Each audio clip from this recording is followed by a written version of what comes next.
Did that happen today? Is that Yeah, what it happened. happened? The debate of the decade. Yeah. Was it a pay-per-viewed event or did that get No, it's streamed? free. Like it's on Oh, it's YouTube. free. It's like on all three of their I may have channels. to watch it. I watched like 20, 30 minutes of it. I'm like, I just it's an idiot. I don't want to say it's two retards fighting because I don't know the guy's personal politics from anything, but it's just like I know that this was she had to put up or shut up, really, because that's the money kind of deal thing going. Which is funny how I'm not like a huge fan of Andrew Wilson, but like he did like right at the beginning, he just like went for the jugular, like, yeah, this is you about should. This is about grifting. As you should. I think I don't know. I think the debate's kind of stupid, in my opinion. Well, I don't know how much debating or / internet blood sports these days accomplishes much. Yeah. That ship I think has sailed in the proverbial decade. The only place where you can get away with quote unquote blood sports is if you were doing professional sort of blood sports in the sense that like you're what is it, like the Hamilton Club or the Hamilton Society in San Francisco, or you're operating what like Matthew Peterson just started, which is Forum. And it's like if you're talking about like AI policy and you're inviting like a bunch of rightists or conservative intellectuals to debate the merits of said, position, that's totally fine. It's the only place I think that you can get away with it now, because outside of like what modern day debate is any, major platform that used to host blood sports actually doing that anymore. The only place where that has trickled down, and I think it kind of goes to show the cultural stagnation of certain events, is I think the apologetic scene for insert X belief here is the only place where blood sports still exist. And even then, right, like after the boomers go, Jay like, Dyer, for example, well, he announced that he's quitting that, and I think we covered that like a month ago. He really doesn't need to do anymore. Like he's got a pretty good position with Alex. Well, I mean, he's also got his own podcast and his own shtick for whatever he wants to do with his career, which again, totally fine. I'm not a Jay Dyer fan in any way, shape, or form. This has been well known by our listeners for years, but I just like it's kind of interesting to see where the quote unquote culture trickles down, because like I had said, like it's only happening in these like insert religious spaces here, which again, totally fine, not a problem. You need to have a good defense. It's not my cup of tea. This has also been said. I've been shat on before because I said I don't listen to that stuff and I don't recommend it. You should just go to church, and if you have questions, talk to the pastor or priest. But it's funny how we went from like the kill stream and Morsky Live to like it being more cloistered into. Well, no, actually, like all of this is like predicated, but all of this was preceded by the new atheist debates back in like the I mean, now it's just on the internet. So I mean, what originally stayed in Christianity has now like left that scene, and now it's sort of returned because now it's almost explicitly in that space. I remember one time when I was I think I was like a teenager, and I remember stumbling upon a Discus comment or something where a guy had stated that it was the debate between Christopher Hitchens and William Lane Craig, and this like atheist type, he was like, oh boy, I can't wait to like make my dinner and listen to this debate while I'm having dinner. And I'm like, I thought to myself, like, that guy probably was like very upset. Like he probably was ass blasted, because that was one of the only times where I think Christopher Hitchens was sort of like gummed up by a creationist. He was on the back foot, and that's probably, I think that is the most famous side for sort of like the quote unquote God question, because it's just like, also it's William Lane Craig, which means like you arguably have one of the worst representatives for any little o orthodox position on Christianity, because it's just like William Lane Craig is like, I'm a neo-Apollinarian, and it's just like, what are we doing here? And like, you're the chief debate guy for a Christian position that almost every major denomination, if not all, call as a heresy. Makes that entertaining to say the least. But that's like I saw, that's just life. Yeah, like I saw the other day, like, and I'm a Catholic, but like the thing is, a lot of like very performative online trads, whether it be like Catholic, Orthodox, or even Protestant, they sort of like open themselves up to this like performative, like anti-paganism thing. Like there was this great tweet by Fortisax who talked about how whether like both sides like it or not, paganism and Christianity, they really do possess a very deep relationship to the Western soul in general.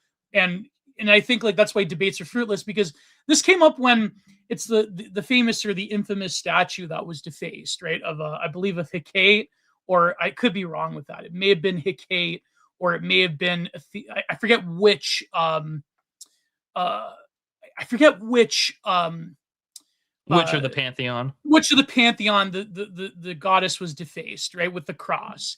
And the thing is, like, it opened up, it just like opens you up to this like accusation of being like a performative LARP. And it's just, I don't know, like me personally, I do not relish in that. You know what I mean? Like I have no disrespect towards paganism. And I think that apart from like people that do this performative like anti-Christian stuff, like they have their own equivalent of like the online spurgoid, right? But the thing is, like, it does open you up, and it is kind of like a cope, because it's very easy for them to look at like what, you know, whatever statement comes out of the Vatican nowadays and be like, well, you know, like, look at you guys, you're not. And I think like that's a very deep lesson for all of us, whether you're a Christian or even if you're, you know, a Germanic or a pagan of a Hellenistic variety. It's like all of us, I think, recognize that pretty much every religious institution in the modern world is not doing too well, you know. And I think like that, to me, I think you have to look at these things from a deeper level. It's very similar to like performative anti-communism, or even these commies. Like there's this one, I think it was a response to the Daryl Cooper interview with Tucker, where he talks about the statue that they built. And there was like some like online commie you could tell was like 15 years old, and that posted about some like thing about like, you know, like the Romanovs getting executed or something. It happens. I did not see All as the much of it. time. I did not see as much of it this year Yeah. on the commemoration of the royal martyrs. I was very surprised because, like, oh, I said this feast is coming up. I can guarantee you that like Twitter is going to be insufferable that day. I didn't see a single person quote tweeting any commie kitty, which was appreciated. I was glad to see that. What was interesting is that I saw this when I was reading this very long thread on the Tunis Bay Club about Soviet technology and Soviet economies. The Tunis Bay Club is so good. It's like the internet's best kept secret. It was great. It was like such a great thread. And the thing is, like, a lot of the attitudes of the Soviet Union had changed by the time you got to the 70s and 80s under Brezhnev.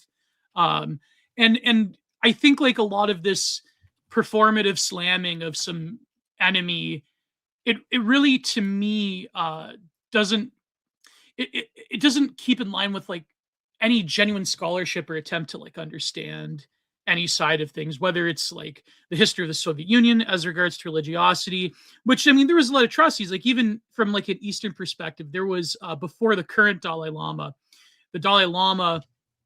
that was before the current one, he had this prophetic vision of what was going to happen in the East. And of course, it was the Soviet invasion from the Urals all the way to Tibet. And it was actually a very fascinating history, right? But the thing is, like, all of this stuff, whether it be like paganism versus Christianity, or whether it be like that, or this whole like thing where like the Trump administration is doing the anti-communist like Bircher stuff, like all of this stuff to me sort of is not I mean, people throw around like low IQ, but to me it's more of like a sort of lack of recognition of going deeper into the subject. And then it opens the gateway to a lot of like online discourse dynamics of like, you know, people pointing out the planks in their own eyes. And it's like, that's why I think like these performative debates online is sort of stupid. And I understand like the zeal of youth, like if you get involved in a certain thing, like if you're a younger convert to Christianity, if you're a younger like pagan bro, or, you know, if you're like a commie or whatever, like I understand like there's a certain zeal that comes with youth, and that's totally warranted. But then at the end of the day, a lot of this stuff is just very silly, and that's why I don't like really lean into it. I think it's kind of, you know, but I'm not having like a totally hot take here, so much of it is just consumptive habits now. Like, you know, or is this something that you're watching for your edification, or are we watching because we really want to see this guy get quote unquote owned or whatever? Yeah.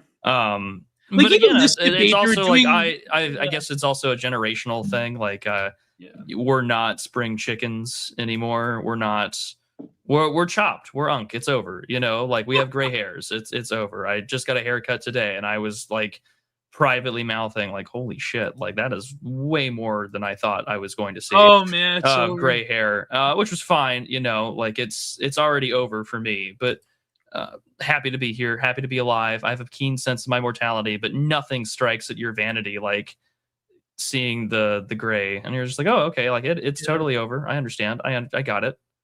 But like even this debate between Andrew Wilson and Candace Owens, like a lot of it devolved. I'm gonna have to watch it. I hate that I'm gonna have to watch this because it devolved into like the hadiths of Kirk. You know what I mean? Like I have this message he sent me before he, what happened. I have this message he sent. It's like it is like it's tragic that that's what that debate boiled down to. If that's the case, because it's just like there are much more important things on that issue to talk about, which is like, Candace, you have become a. What's the word I'm looking for? I'm borrowing this from somebody, but I thought the take was just so very good in the sense that we are witnessing, someone who would be a very successful true crime serial killer podcaster talk about the most important political murder and low intensity conflict, of our time. And that's really what I think it kind of boils down to, which is just that, she is a very good entertainer. She's very good. And also, like, her audience is not men. Like, 65% of Candace's audience is women, which is something that no other conservative or, like, non-mainstream, I guess she's mainstream, but, like, she's the one that people listen to. Like, she's got a hook on an audience that no one else, quote unquote, on the right has. Not even Laura Loomer could do that. No, and I mean Laura Loomer's job, I think she's just trying to get either a job with the United States State Department or an official post with the state of Ukraine or Israel. Like there's really no I don't know. Laura Loomer would be great, for the Ukrainian ambassador to the United States. Oh, that's terrible. Like that is the future that you should look forward to. That's what I mean. Like Ukrainian nationalism deserves a better ally than Laura Loomer. I do agree. I agree wholeheartedly. The plight of the Ukrainian people deserves a much better representative than Laura Loomer. That's wholeheartedly true. They got the guy that founded Azov, and he looked very sad next to Laura. Like I would be. Like, how could you not be sad next to Laura? I can only imagine how fun that dinner elevator ride must have been, because it's just like founder of allegedly, well, there's a million things it's been alleged of, but it's just like founder of like anti, we could go down the list. Militia is that would be funny. It's like leader of I'm not even joking. Like I'm not even. This isn't militia like me being is now sharing a room with her. That's very entertaining. No, I'm not like. This isn't like me being a Russia show. Like that's a genuine statement for me. They deserve a better ally than Laura Loomer. God, like especially the Ukrainian people themselves. That's what I mean. Like it's send that ghoul there to like do this performative thing is. Oh God. Although, I said this and I was laughing because you mentioned the Tucker interview earlier. I really would love to see, just for my own disgusting entertainment, I would love to see Laura Loomer just like walking the streets of like hood rat Chicago just to try and like ambush Thomas on the street. We're gonna Laura Loomer breaking investigative journalists exposes Thomas. Like, it's just like, we're investigating Thomas by Laura Loomer. Like it would be a very entertaining, podcast or whatever. As Man much on the as street interview. As much as I like Tucker, like I think Thomas did have a great take though on the Hunter Biden interview. Like it's like he did not need to rehabilitate or contribute to the rehabilitation of Hunter Biden. I understand. Like one does not need to be a fan of any of these people to state the obvious, which was, this was a guy that was at the center point of all the censorship that followed the Stop the Steal stuff and everything regarding the 2020 election and this isn't even talking about like the electoral stuff. This is just talking about widespread censorship on twitter.com and countless other things, which was, we cannot talk about the fact that the sitting, the former vice president and the potential future president of the United States had a son who was given a position whose purpose was to enrich himself and his family in a, borderline illegal fashion, along with having access to allegedly all kinds of heinous material and things like that. And Which, if all of people, that is to be true, then like that should raise some serious concerns about the qualifications of this person holding the highest office in the land. yeah. And so, like, why are we rehabilitating? It's the same thing with like him going on with like Nick. It's just like that I could see as a more acceptable audience crowd. Well, yeah, because if you're an interviewer, you're like interviewing people that are controversial. That Yeah, let's go interview the most controversial people that we can think of on the internet, right? And then at the same time, if anything, like Scott Greer eternally vindicated, like from a year ago, where he's just like, a lot of the podcast circuitry that played a large part in getting Trump elected is probably going to switch to either disaffected independents or moderates, or they're going to double down and just be like the they're going to double down and just hour. they're going to just double down and be leftists. And but I mean, there's only a few paths. Like either you become like total like Trump MAGA power hour forever, or you go a certain way, or you try to like bow out.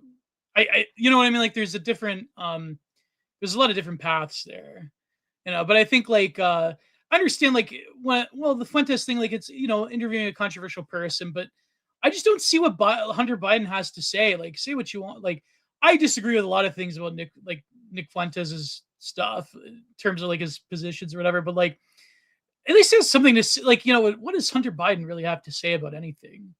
Like it's even the whole thing about like I took the art world by storm. It's like that was I'm not going to say anything for legal purposes, but that was let's say suspicious to say the least. This whole art world dalliance, Hunter Biden. I took the art world by storm, and then XYZ. It's like Walmart poster print shit. Well, this is where you have to. It's the same thing with like George W. Bush paintings. It's like I have to rehabilitate my image, and I have to I have to launder money in a more traditional way, I gotta say, some of those compositions, though, were kind of inventive from George W. Bush. Like the one where he's in the shower, that was pretty good.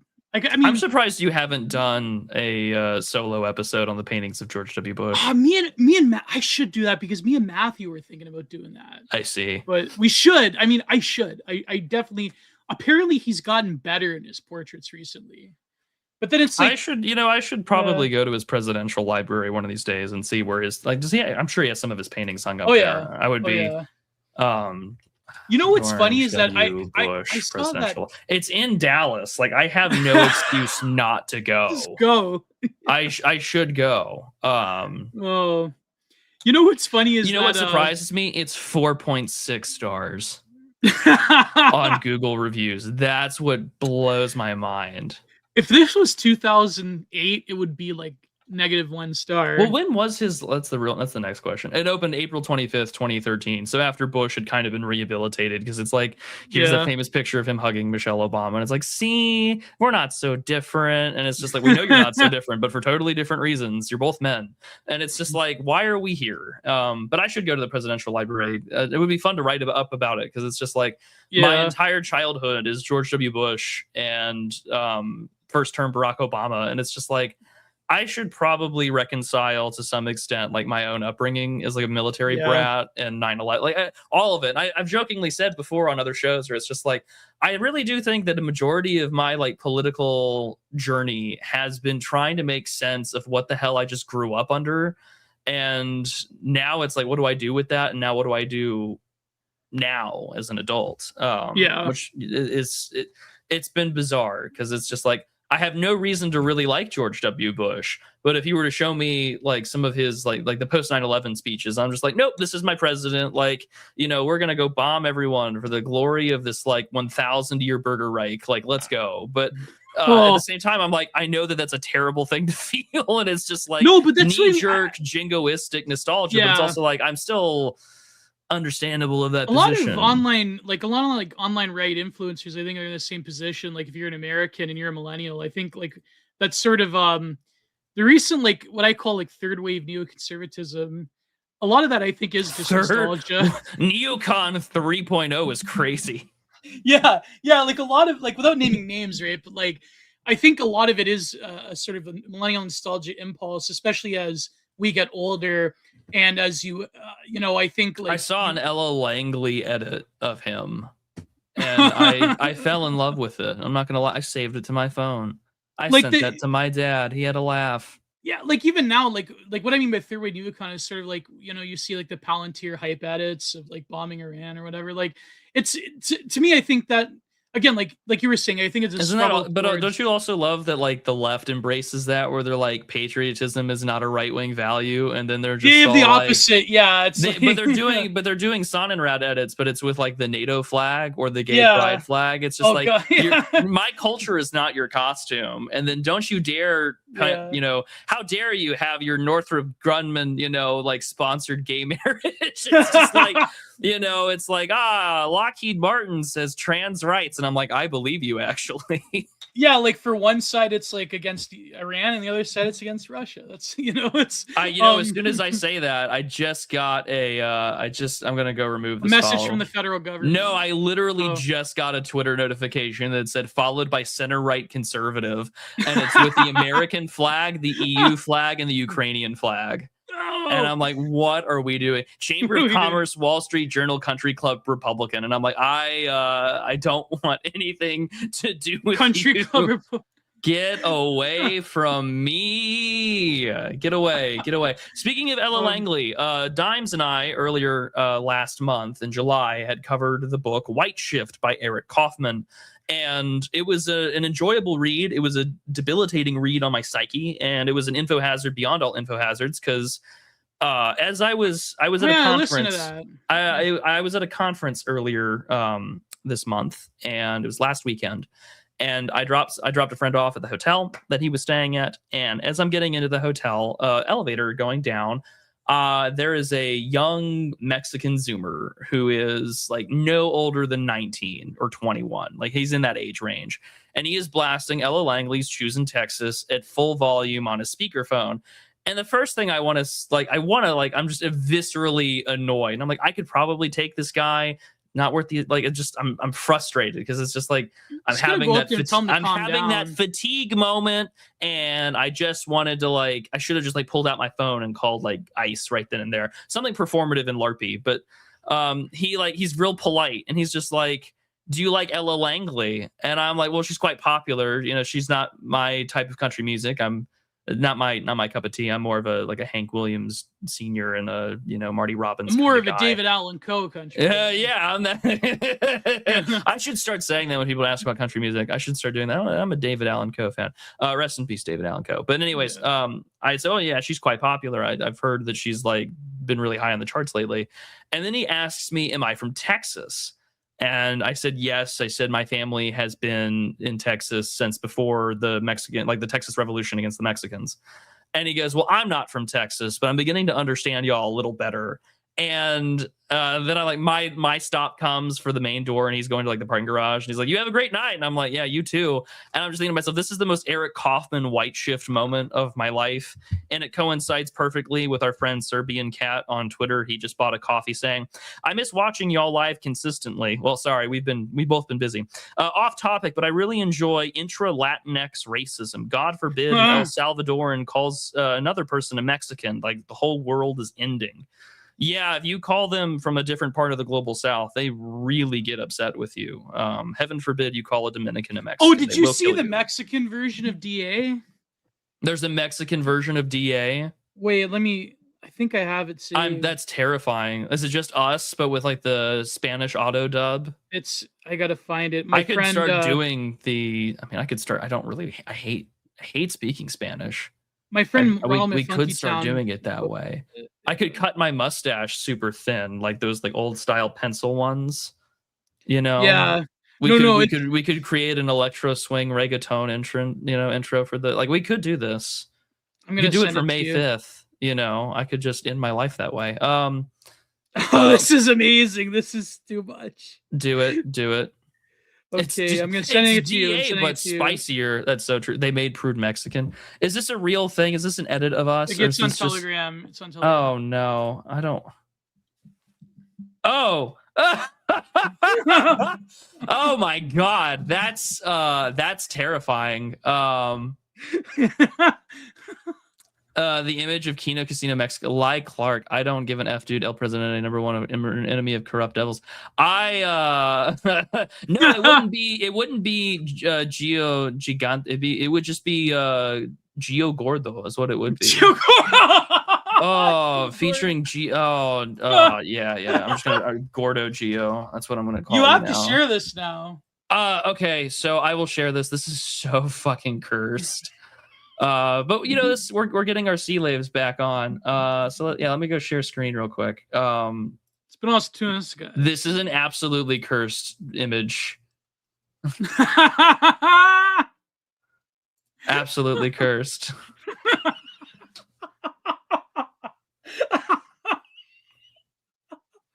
Ironically, like I'm gonna just quote tweet it. Hold on. Inside of you, there are 2 Mexicans.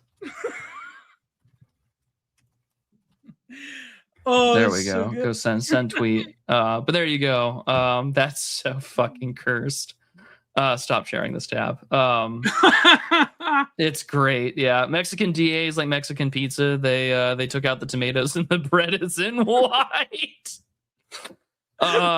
So you know, people post, people play, you know, the game because they love the game. And at the same time, it's just like at said conference, Gio, I met the guy who commissioned the Lane episodes from like 2 years ago. Lovely guy, Andrew. It was lovely to meet you. I hope you have a great time coming up with whatever other anime you want us to review. I greatly appreciate your money. But no, it was a good time. It was a lot of interesting talks.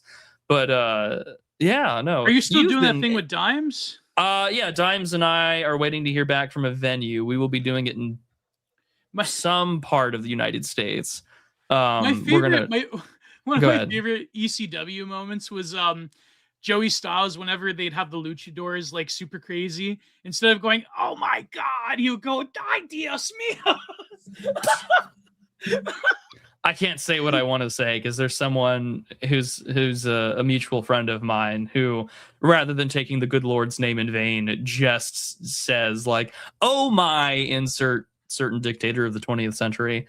And it's just like, that's pretty good, but I also don't really want to. My Austrian painter in Norwood. Yeah. I forget, was that Mika that tweeted that? My Groiper in Norwood. That's a fun one. My Groiper in Norwood. It must have been, I think it was Frenzied Fish. That's a great name, actually. My Groiper in Norwood, yeah. My Groiper in Norwood. Remember those tweets the guy had to put my Groiper down?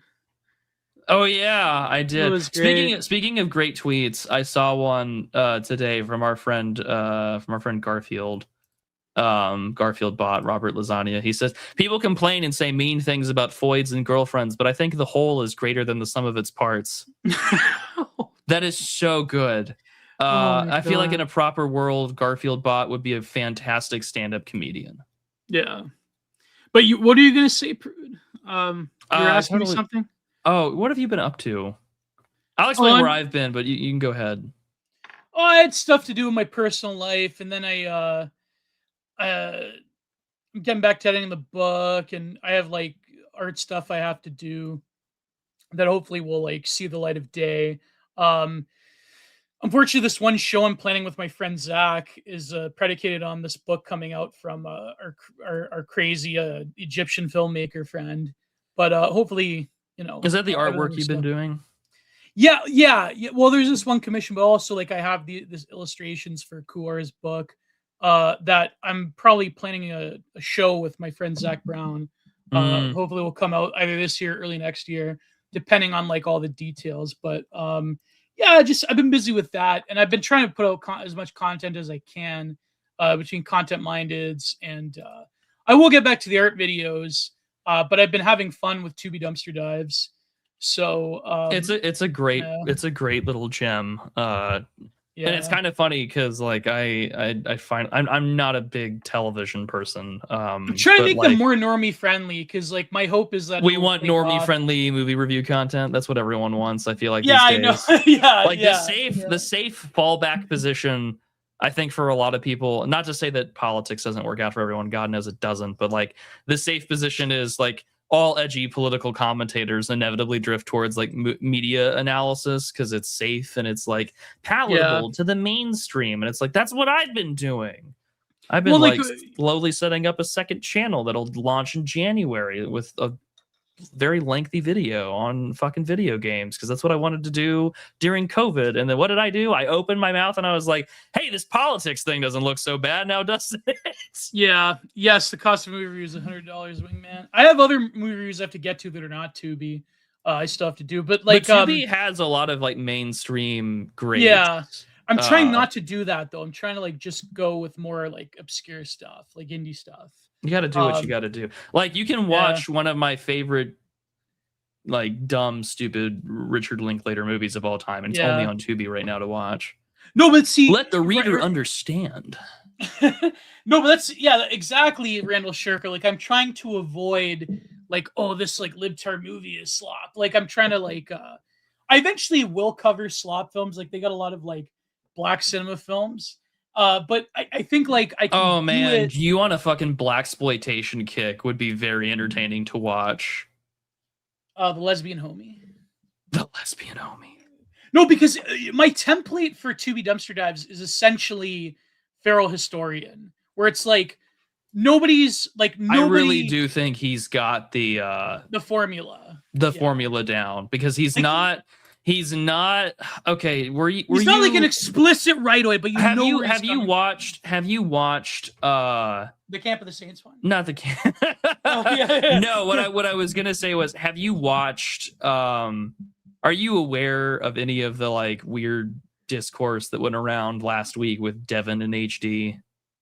No. Okay, so you missed that entire little saga. I only know about it because of News Fist and some other people I enjoy listening to. Wait, is this about this when was he the plays? Fallout? No, this was the Fallout 3 Tenpenny Tower quest line.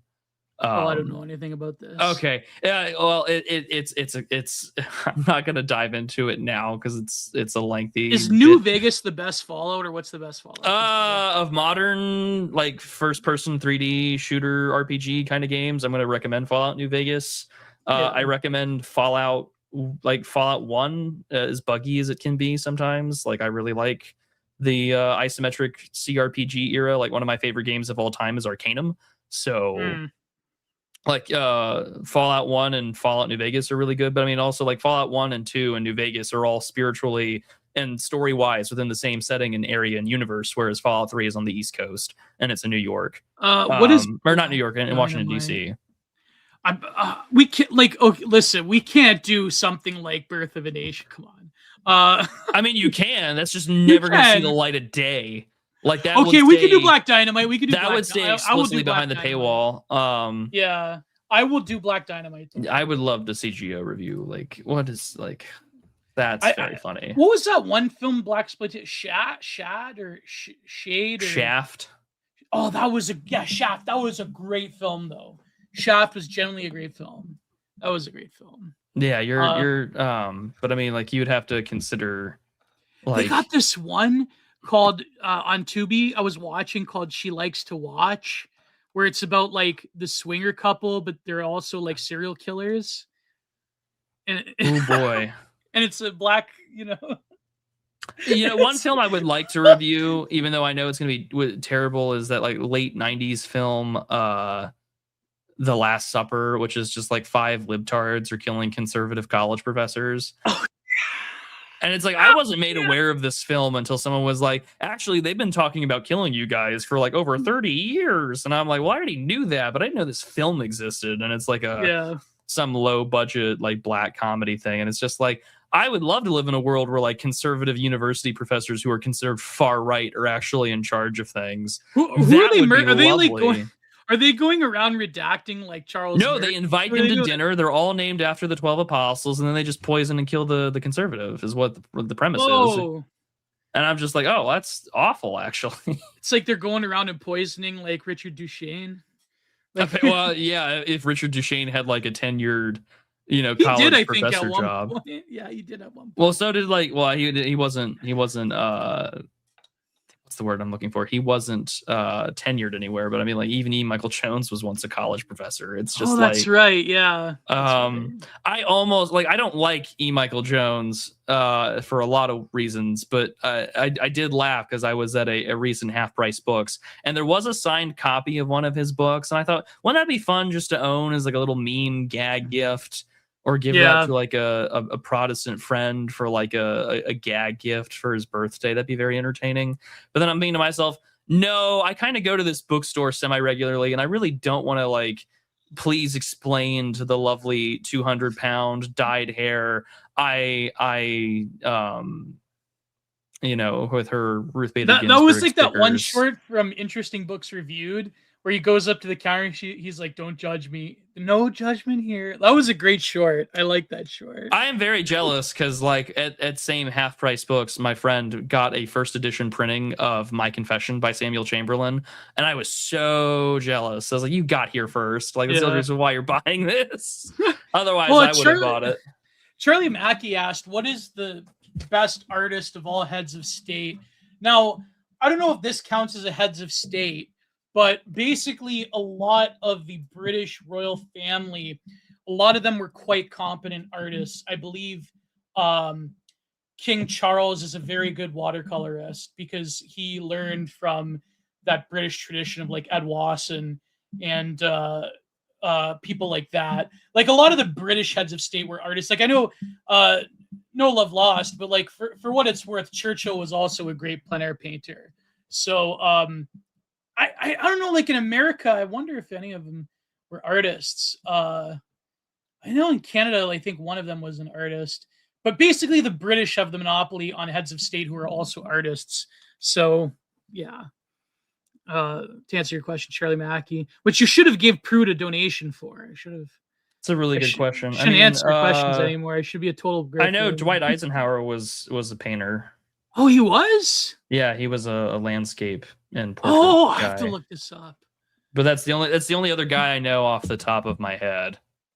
You know what's funny? It's like there's a lot of people who say the only way I know about Dwight Eisenhower is because of that one clip from Krusty the Clown where he was in the nuclear shelter and he's like, "Let's get busy," with like a picture of Dwight. Like the nuclear signal wasn't updated, so they had like a picture of Dwight Eisenhower. That was back when they actually cared about writing The Simpsons. Well, it's also just like it's also such a distant memory. Culturally speaking, the Cold War is such a distant memory. Like the last real big thing where like the Cold War gets mentioned explicitly. Well, I mean, like there's the Americans and things like that, but I mean like Blast from the Past, that old Brendan Fraser movie from the 90s. But like culturally speaking, we don't really think about the fact that, within 30 minutes, most of the developed world dies and, a million flashes of bright light and explosions. And then that's all that remains. Despite the fact that, we technically are perilously close to like that kind of conflict breaking out at any time. It's something that we just kind of casually be like, yeah, okay, if it happens, it's kind of over for 90% of us anyway. Like it's fine. But also it's just something that we've kind of find to have reduced to it being so unthinkable because apparently Francisco Franco was a great landscape painter as well. I believe it. I'm gonna just say, spiritually true. I don't care how bad his paintings were, spiritually true. Oh my God, these are actually pretty good. Like he was a good naturist painter. Like he's got. Are you talking about Eisenhower or Franco? Franco. He's got this picture of like these two cranes. Oh my God.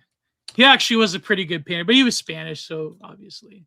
Does that just come naturally for Spanish people, Gio? Oh, definitely. And a lot of the arts come naturally to Spanish. They were, literature, painting. There's this channel on YouTube that I think the YouTube does the auto dub thing now, but it has like all the traditional crafts and like woodworking and traditional farming techniques from Spain that this guy filmed around like the 80s and 90s. It's a very good channel. I forget what it's called. But they also have like a lot of artists as well that do a lot of traditional craft and art. George W. Bush and his clown paintings. Yeah. What's crazy is that George Bush, I saw this picture where he's painting in public and like he was using Winsor & Newton. It's like like, don't lie to yourself, man. Like, he can afford like Michael Harding or Old Holland or something. Like, you know, why is he painting with Winsor Newton? He's a man of the people. Yeah, there you go. That's I probably don't know. yeah. I wouldn't go that far, but you know, you gotta make it look like I'm just an amateur. I'm just a normal guy. That's all. Well, I'm Reagan here was for. an actor. Yeah. How was good he alright. was, I do not know. I don't think I've ever seen a single film or commercial or TV thing where he's actually in it. I think he was in this film. He was in this comedy film with a monkey. You know who else Or a was in a chimp? comedy film with a monkey? Who? Clint Eastwood. Oh, that's right. Although I don't know if you could call Every Which Way But Loose a comedy film. It's a fucking weird trip. And I think it's a film that like Clint Eastwood made to tell someone just to F off with the studio. I've seen it once and I just remember enjoying it. Yeah, it's called Bedtime for Bozo. That's so fucking, I would love that's to crazy. appropriate that for reaction, images. Like there's that great YouTube thumbnail where it's just like, imagine a planet full of cattle. And I'm like, that one's really good. Like someone got really hyper fixated on like what would a world of like bovine species only would exist like. And it's like, that's actually that's a autistic hypothetical question, but thank you for the YouTube thumbnail. I'm going to use that forever when I see people talking about like Xbox or PlayStation. These pictures with Reagan and Bozo, they're like immaculate too.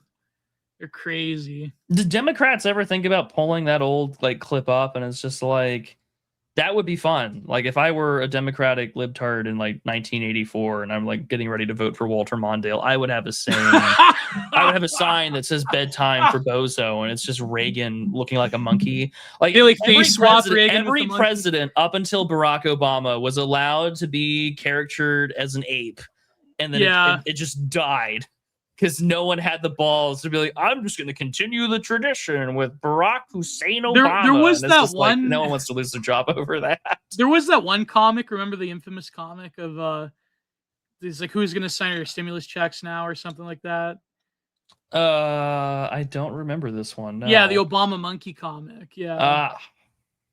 See, that's I hate the fact that I'm now about to Google like Obama. It was like that's like such like George W. Bush era memes. Oh, this is from 2009. Yeah.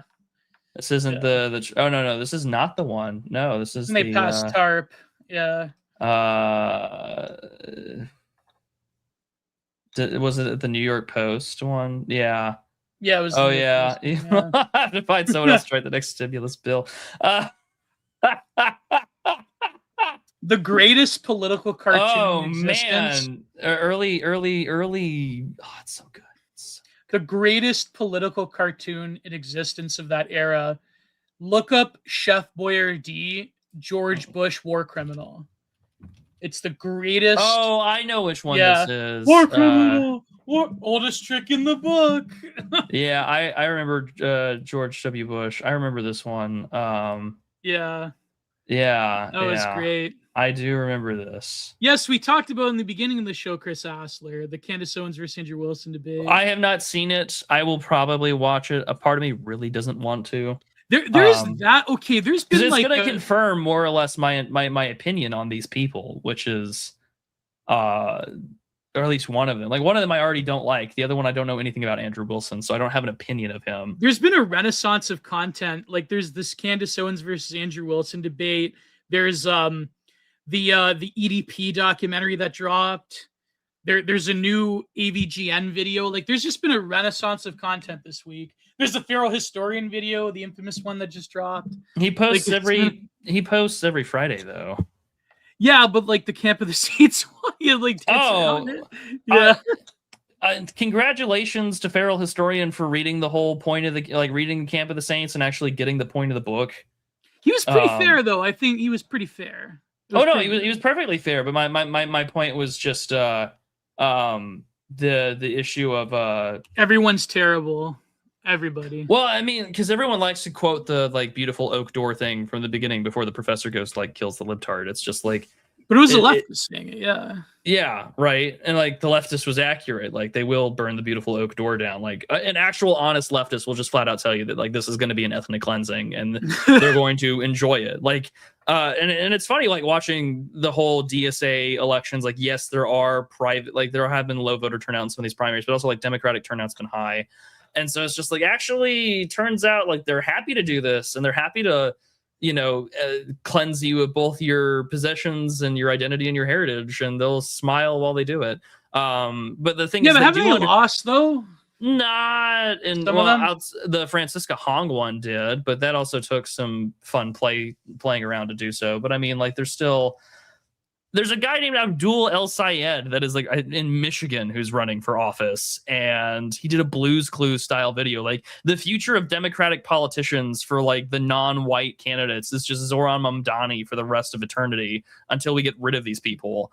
And it's just like, I did not need to watch a balding Norwood 3, Middle Easterner tell me that he just got a letter telling you when to vote. Like, I'm done. Like, my exhaustion and my fatigue is through the roof. I have shattered the glass, floor that I'm standing on. We're gonna keep going lower and lower and lower. And at the same time, I got coffee this morning, and I was just listening to in line these two people talk about the recent, like, sort of, I'm exposed to normie world a lot more often than not, and by normie Yeah. world I just mean what everyone else's algorithm is telling them is the most important feature of the day, whether it's that Casey Anthony 2.0 sort of case that's going on where Oh, people are what's her defending name? her. Casey. I'm surprised you don't No, I know know about this. Yeah, I know. I just forget her name. I know about this trial. I the mean, Lindsay Clancy trial. Lindsay Clancy. Yeah, We're just I gonna know hit about all of the controversial stuff today. That's all I that have a we're gonna do. contrarian take about these elections, but I'll probably. That's all right. I'm not gonna. I don't know. It is frustrating to me because, like, Well, I think you have you've hit on. the Phil Magnuses of the world are just like, how dare you attack, like, like saying that we shouldn't attack, communism or whatever. And it's just like, Phil, like, I hate to pull out the hadiths of Charlie Kirk, but it's just like the last thing that guy ever talked about before, like, he was killed by a rabid leftist, was just the fact that, like, Republicans need better messaging on the affordability crisis. And that's kind of come home to roost, despite the Yeah, fact that on a lot of metrics the economy is doing pretty well, but also, like, the latest jobs report wasn't good, and we're just arguing over this. And it's just like, listen, man, like, I already know how I'm voting, and it's going to be straight ticket R, because, like, in Texas, like, my options are just going to be like Tallarico and other sick degenerate perverts that love trans kids. And it's just like, I can't afford that, and I don't want that taking place. It's like, I'm already on message, but, like, when I go to these fundraisers and I go to these events, like, they're like tweet workshops almost, or it's just like, politics is just tweet workshopping. I need you to vote, but also, like, that Talafrico guy. Am I right, guys? I'm like, no, like, this is not what I need to hear from you. I need something more. But, like, I have no other choice. No, but that's what I mean, Prue. That's what I mean. I think, like, the fixation on the Muslim thing and the communist thing. It's, to me, the Muslim thing is an appropriate thing to be focused upon in Texas. Like, I'm not gonna lie. Yeah, that's what I mean. Like, if you live in Dearborn, Michigan, like, if you live in Michigan, if you live in, like, where Muslims are, like, I understand, but then to frame it as, like, this GWAT retread thing, and to ignore, like, okay, why is it that these DSA candidates are, what do they say and why are they uniquely vile, as opposed to, like, at the same time that they're, like, focusing on communism and the specter of, like, the global war on terror and the specter of communism, you have, like, large conservative influencers telling you that, if you can't afford food at the end of the week, then it's like you're just lazy and you should just move to the middle of nowhere, and where the supply chain is terrible. And, like, you know what I mean? I think I do have to laugh that in the wake of these, like, terror, like, for instance, like, Dan Crenshaw lost his primary. And Yeah. I like that Dan Crenshaw basically turned into Shagbark, like, I enjoyed the fact that he turned into Hickman, where he's just like, you know what, actually, like, you should just move to the middle of nowhere, and it's a very winning issue for young and people. get yourself a peasant wife. And I'm like, sir, I know you're probably going to, like, Raytheon when this is all over, or some other defense contractor, like, I know you're made, that, or you're bought off, like, which is, like, that's what I mean. There was true. like a politician from, like, was like Wyoming talking about this election in Michigan. It's like, there's problems in Well, your own it's the state most and like well. I mean, it is an Muslims. important thing to consider because it's just like the Yeah, transformation of the American electorate by unfettered, open immigration. right. Because there has been over a generation of people that have been told in America that wanting to preserve the cultural, political, ethnic, and religious heritage of a particular location is wrong, and that's bad.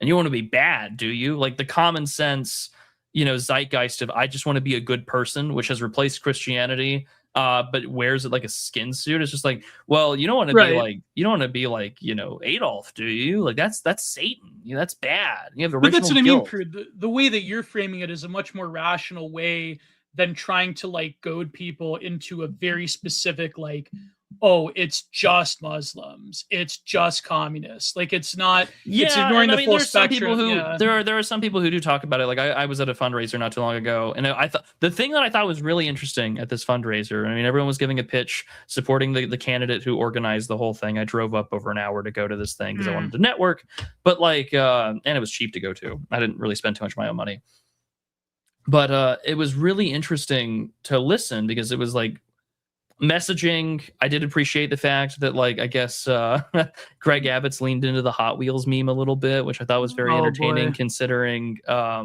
Jasmine Crockett was the one who invented that. Now she doesn't have a district anymore, which is even more entertaining. Oh yeah, she Um, lost. Jasmine Crockett lost. yeah, I voted for her in the Democratic primary for Senate. I voted for Jasmine Crockett over James Tallarico. Very proud of that vote. I No.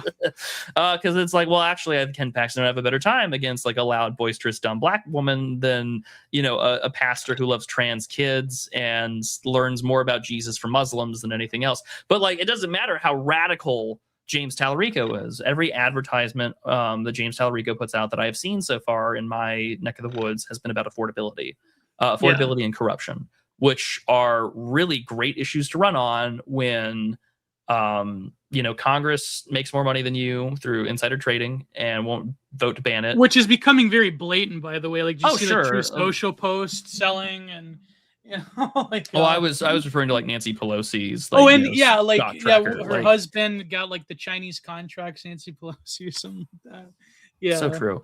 And so, but like you, and then that, and also I loved the take where we're just catching up on everything this week. We're catching up on like the last month and a half of Discourse chat. I'm so sorry. We'll end the show with some You theory want selling recycled too. takes? This burrito is going to be microwaved a dozen times over before it gets warm in the middle. I tell you that right. But see, Bloody you just gotta now. stretch the burrito with You some just got to beans. stretch the burrito. You got to pull it at both ends. You got to goat see the burrito. That way, the middle of it gets You have to bite the heated middle of properly. it. Yeah, right down the middle. You just got to stretch it with both hands Oh, that's as blasphemy. tight, as hard as you can. You rip the burrito open. You create your own disgusting Mexican goat and then all of a sudden, like when you put it in the microwave, it'll actually heat up.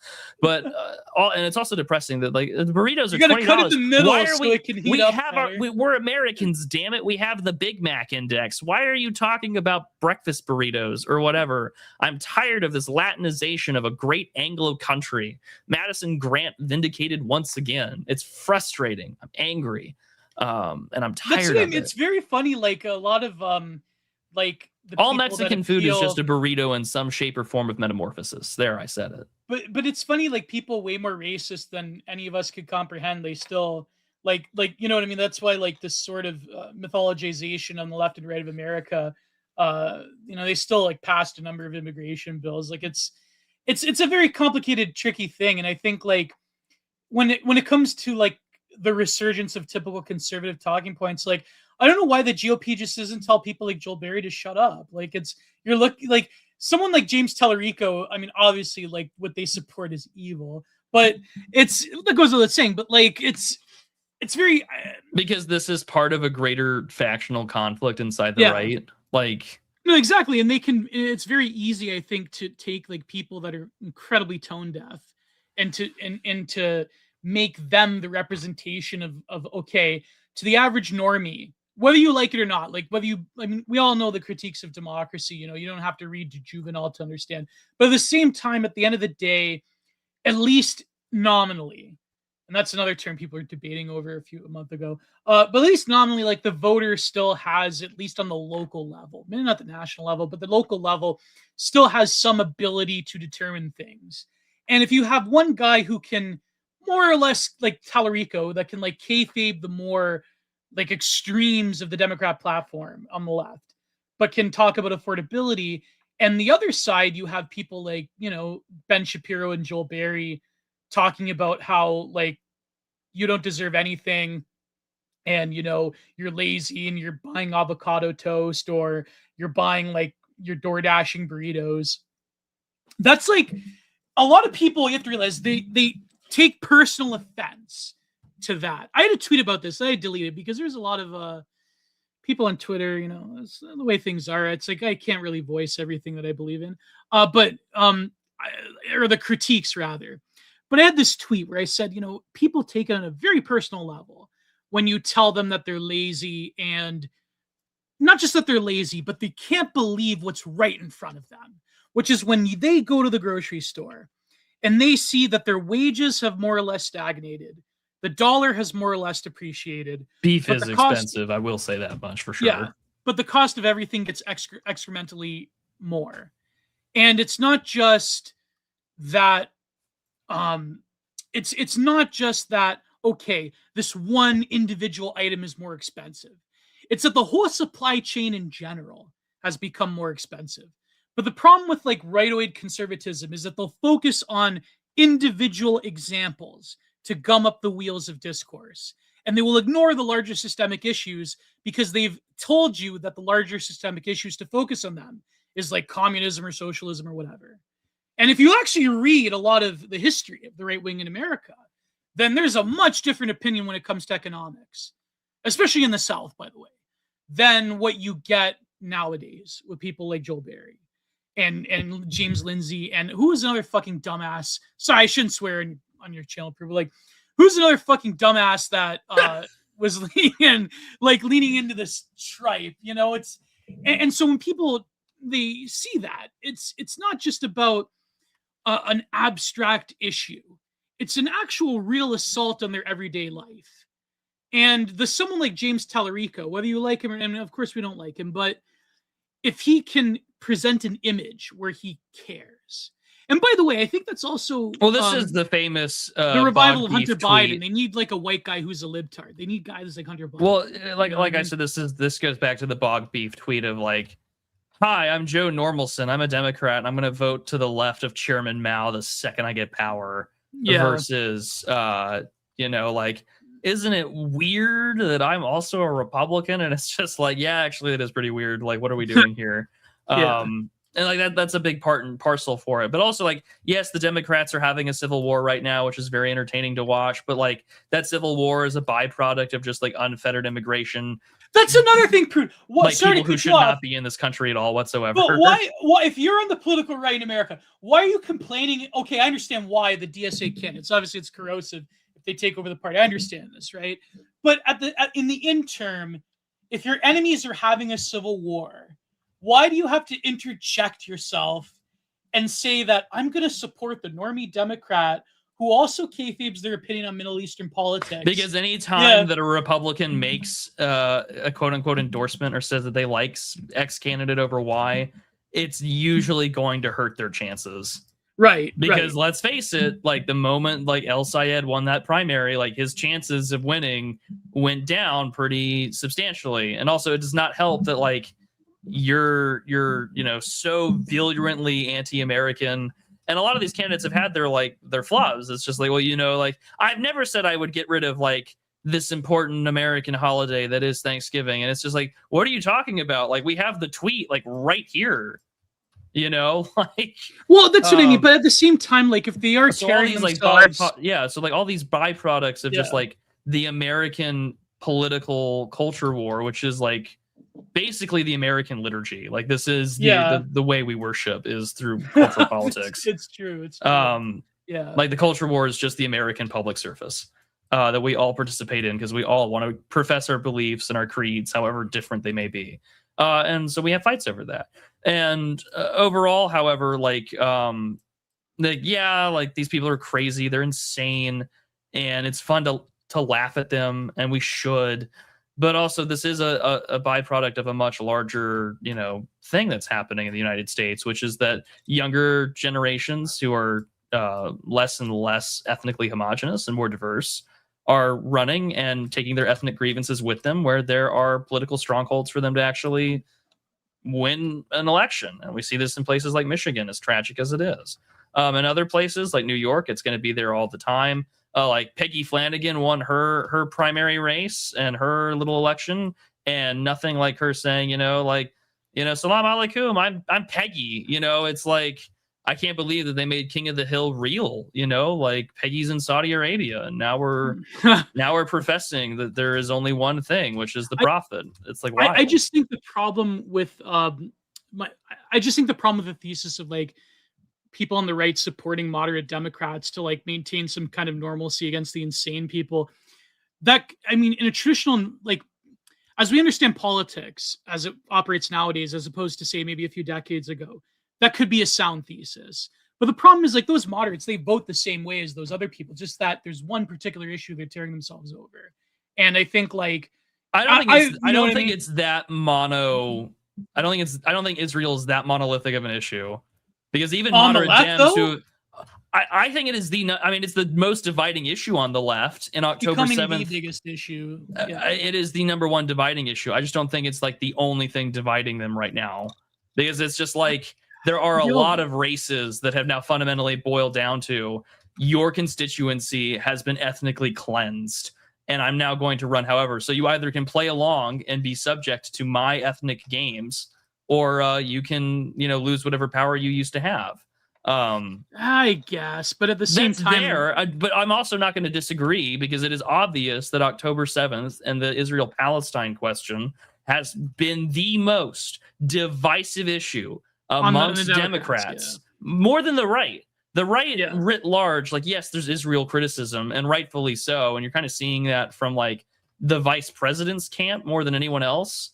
But which is why I think they're really going after him in so many ways, because he's like, you don't have to like JD Vance, but at the same time, like, he's been way more open about criticizing America's relationship to foreign affairs. Right, they have more mechanisms of clamping down and discourse on that issue. Yeah, whereas the left, they don't have as many mechanisms. Well, and also, like, it's the academic conclusion to what we've been talking about vis-a-vis Israel for decades. Like, right, what do we mean when it, like, we say it's an apartheid state? And it's just like, well, a lot of these guys who happen to be from that part of the world fundamentally believe that that's true. And they're going to vote on it, and they're going to organize on it. And oh, by the way, they're going to use the very mechanisms that got them into power in the first place that you created over a decade ago, if not decades ago. And so, yeah, like, they're being hoisted by their own petard. And it's, I'm not going to lie, it's a little entertaining to watch, but also at the same time, these people want me dead too. So it's like, I can only laugh so much before I realize I'm also in danger. And that's something that I also have to be cognizant that's what of. my point is, for that they okay. both the moderate Dems and the more like DSA tards. There's no moderate Dem. That should be there's no, they both vote the same way, but it's just that this particular issue has, and as time goes on, you're going to see like more quote unquote moderate old school boomer, or like, Gen Xer Democrats, because like the boomers are getting really old. They're going to have to go along with, the foreign policy. Or we lose anywhere from like 1 point. I don't remember the stats. It's been a few years since I read them, but it was like 1.3 to like 2 million-ish baby boomers die every year of old age and natural causes. Something like that, yeah. And it's just like, well, that plays boomers, a large role into like where our electoral politics are going to go. No, but even like boomers on the left, they're actually being more like they're happy to go along critical with it? They're actually voting that way. Like they care about Gaza as well. So it's and also, it was Mike Shelby had this really great thread on this issue, which I think is really important to sort of reiterate here. It's just that we had, a lot of the DSA types, they went to like the No Kings protests.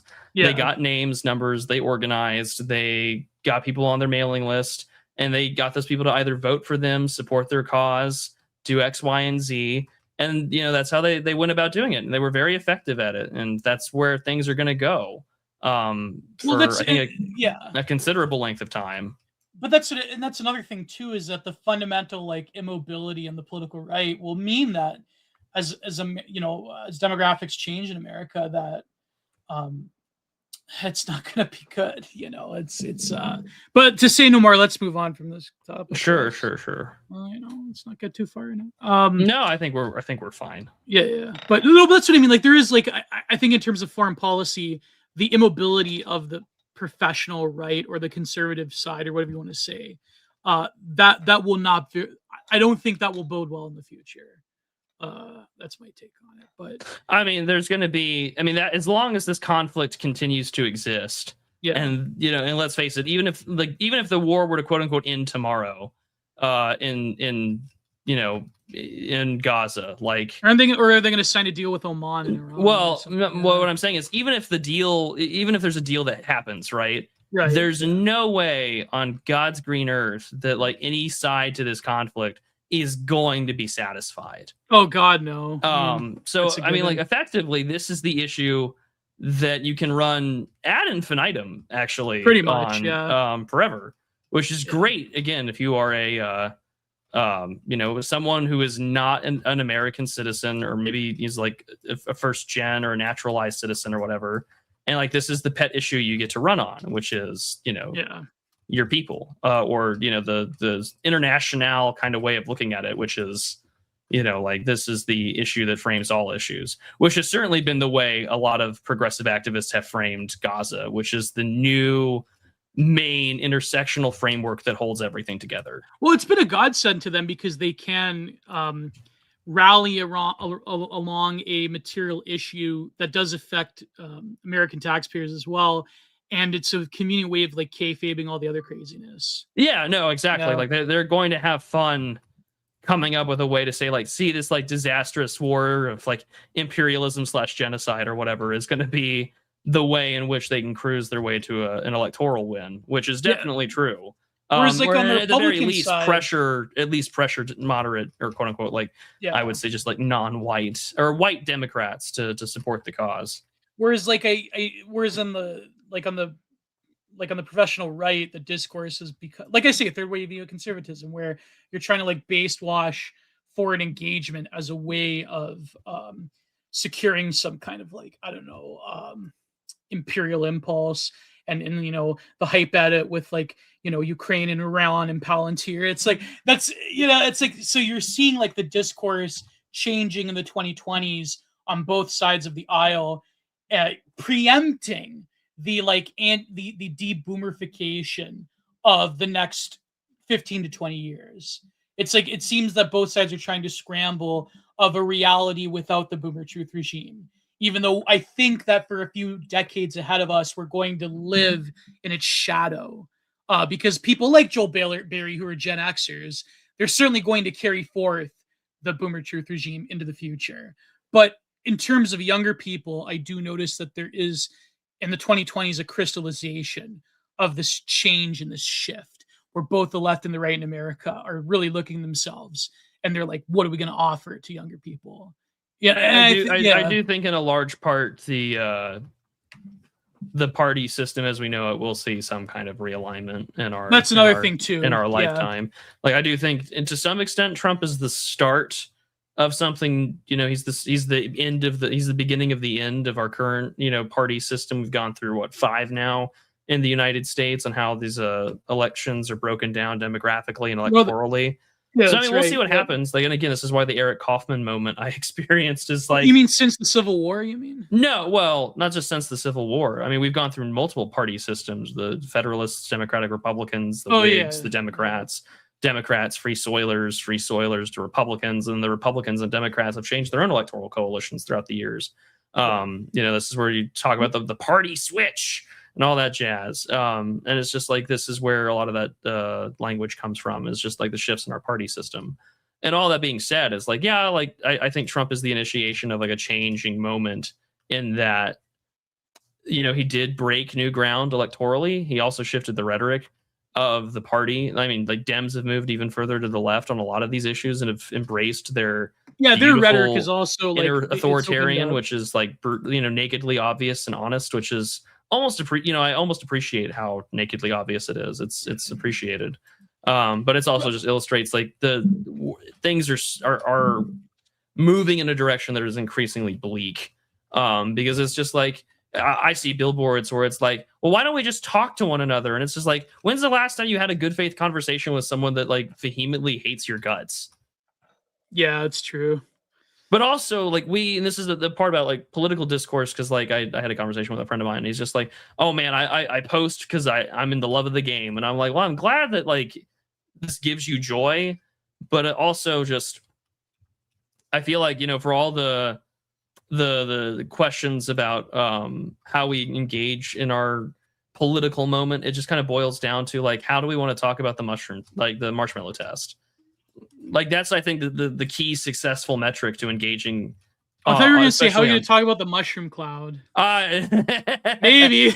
Maybe. I doubt that, sincerely. And if we do talk about the mushroom cloud, at that point, it's kind of over. We will not be doing this podcast as the bombs drop. Yeah, like it's kind of over. Like, the bombs are dropping. I'm gonna go home. I'm sure we'll find some kind of like broadcast, emergency broadcast shelter to like hook up. I'm sure like podcasters they're gonna break into emergency broadcast stations to continue podcasting. Oh, I got to tweet about that. That'd be like an AI the emergency broadcast system. This podcast has been dedicated by the White House for you to listen to. It's too bad like YouTube murdered all those AI storytime people, because like I was a podcaster when the zombie apocalypse started. That would actually be very entertaining. Like, what did you do before the apocalypse? And it's like, I was a podcaster. What? No way. I had to break into him talk for a living, just like you do around the campfires, son. It's like, oh, Dad, you were so cool. And turns out like you just ran like a shitty cooking channel with like 2,000 subs or whatever, but like no one knows that. So like, because the internet's dead, and it's like, you just lie. I had a silver play button once, and it's like, oh, and I traded it for food so I could survive. No way. But also I was thinking about those emergency alert system like fiction scenarios that people like to make. Yeah. That would be a fun one to do, where it's just like like the emergency alert system, like, please stay tuned to this station. If you were at this station and you do not live in this area, please change the channel to a station for your local news and alerts. The President of the United States has issued this broadcast warning on the emergency alert system for you to listen to this podcast. And then you see like fun. Ethan Ralph just like oh my god, that would be so terrifying, but also really entertaining. Dead,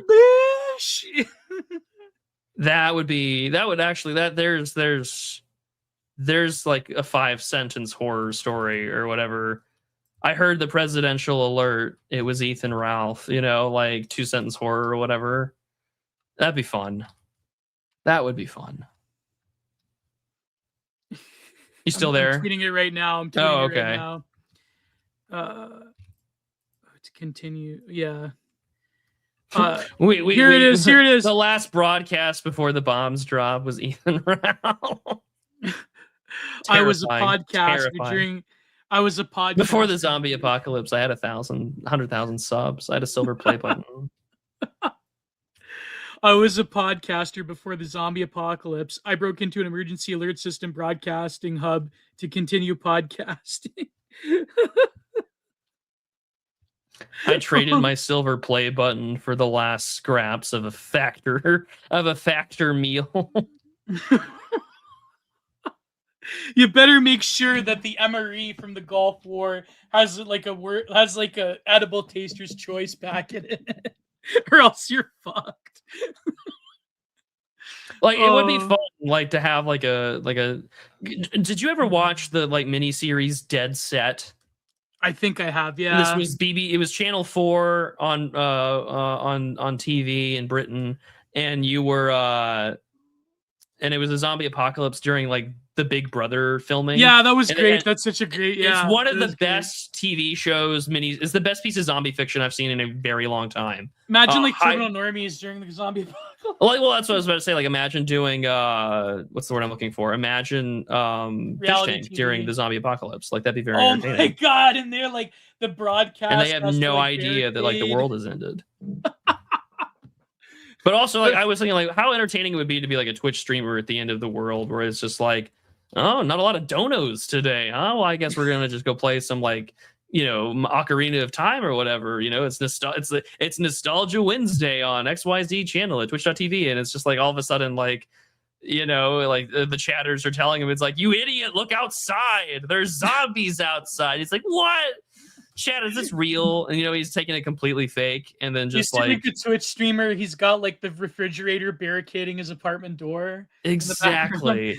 And he's like, this stream is sponsored by Factor, but I haven't had Factor drop by my house to deliver the latest meal lately. There's something there for entertainment's sake that would be very fun to play with. My DoorDasher hasn't come yet. Yeah, my DoorDasher hasn't shown up. This is a great Tubi movie idea. It would be a very entertaining, and it's low budget schlock.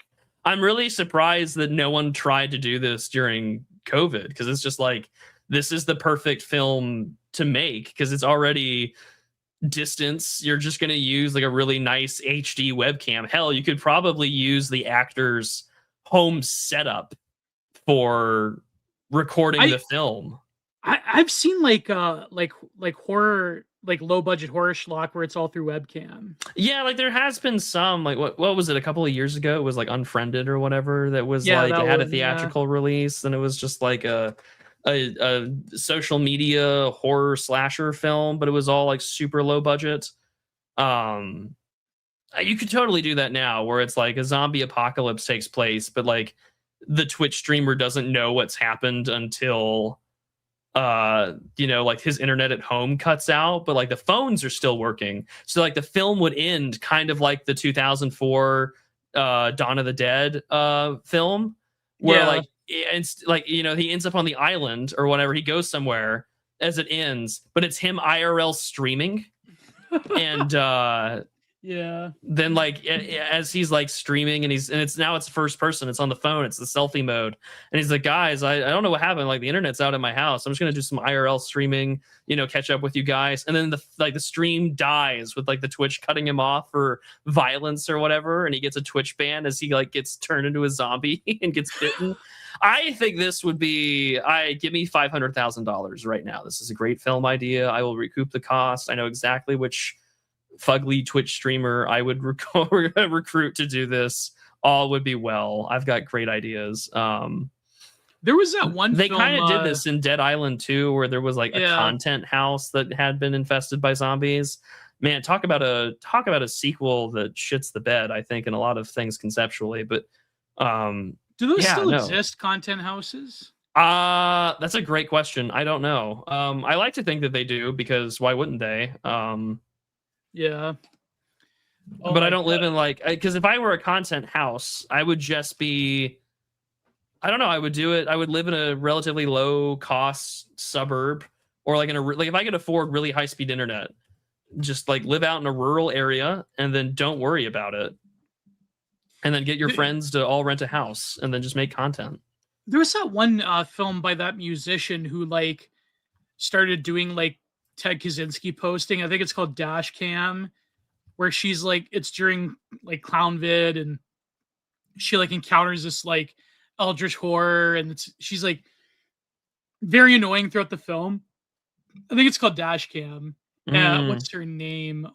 See, like this is where like it would be interesting, because then also you're getting to investigate how people would react to violence in real time, because it's just like Annie Hardy. Look up Annie Hardy Dash. Annie Hardy. Okay, like I was thinking like kid who's like super desensitized because of like watching live leak videos is like, turns out that doesn't prepare you for the violence of like watching a bunch of feral animals like eat the flesh of your friend.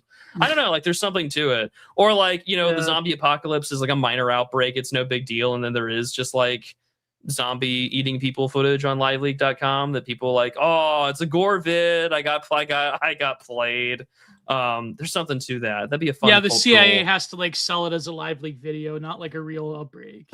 That's a good one too. There was one film I saw on Tubi where it was a camera crew, like it was like found footage of a zombie outbreak from a meat plant, and they talk about how it was like a scheme for population control. It was like, I might review it actually. Wreck films? It was like kind of like Wreck, but it was called something like face-eating mutants or something like that. Okay, was I the haven't acronym, I haven't yeah. seen that one. I'm gonna review it. Okay. It's great. It's a I'm great down. I'm film. down to listen. Yeah. But like, yeah, it's just that's the world I'm thinking of is, um, oh, like, well, this is the world that we live in now, and it's like this is how it's really going to go down, and it doesn't end well for anybody. Actually, we're all gonna be eaten, but we're all People, gonna scream people are about just it. gonna like goon to like cell phone footage of the zombie apocalypse. Oh, that'd be terrible. Oh, Actually, okay. Last stupid film pitch idea, since you just mentioned gooning, is just like OnlyFans thought in the zombie apocalypse, where she's like striving to make content. I think that actually And happened. That's actually a film. oh well, no. Let me finish my spiel here.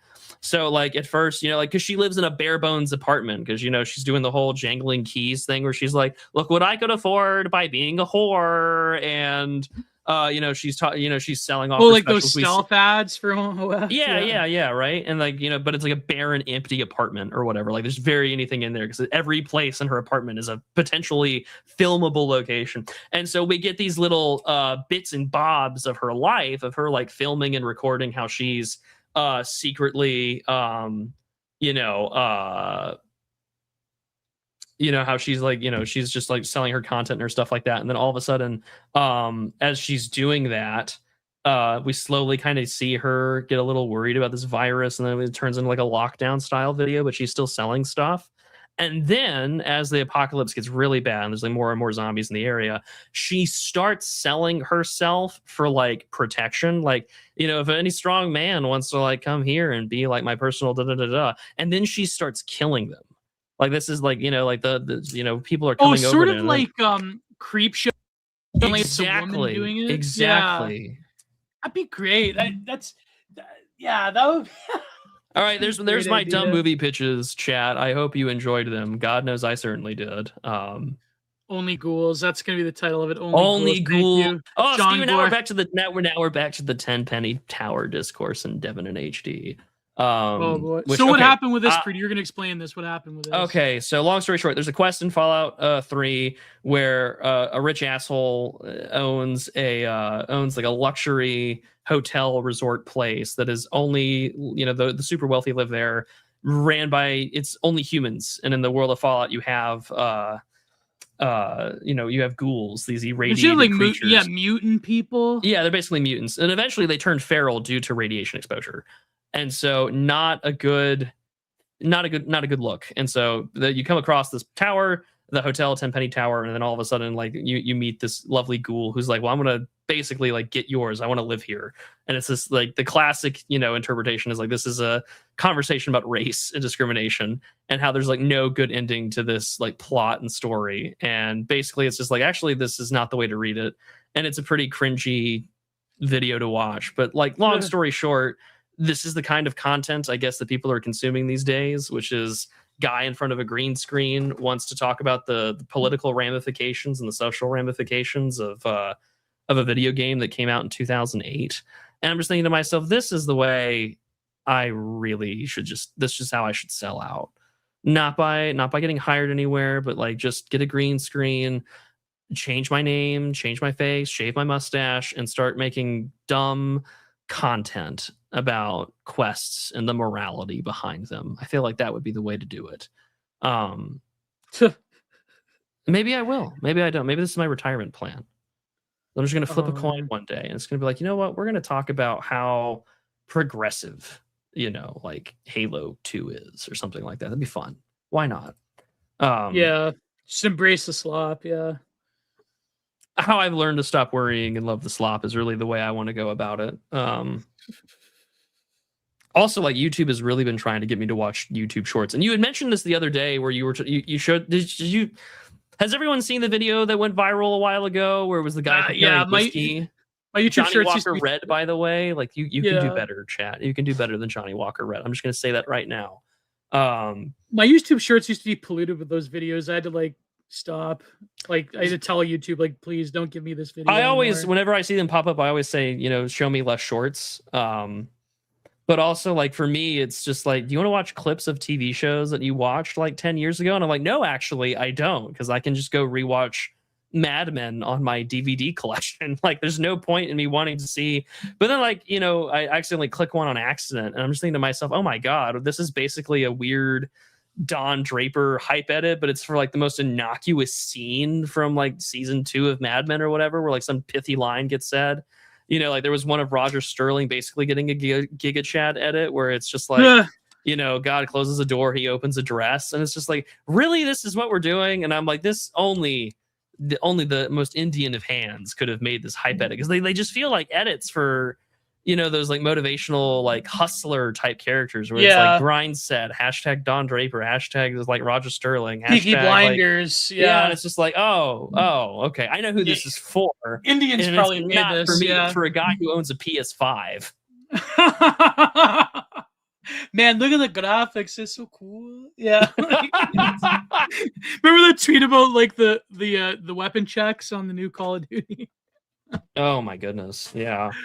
Oh, I was gonna say, I was actually gonna write an article. I felt like writing an article again. It's been forever, but I've been like editing the book, or I've been getting back to it. But I wanted to read this article on I was gonna call it the palliative image, because I saw these like unhinged like boomer AI slop about like Tweety Bird and like Warner Brothers. Are you talking about the one where it was like the Facebook boomer with Elmer Fudd and co? Yeah, and how like basically like Indians and Bangladeshis and whoever are generating these like boomer slop images.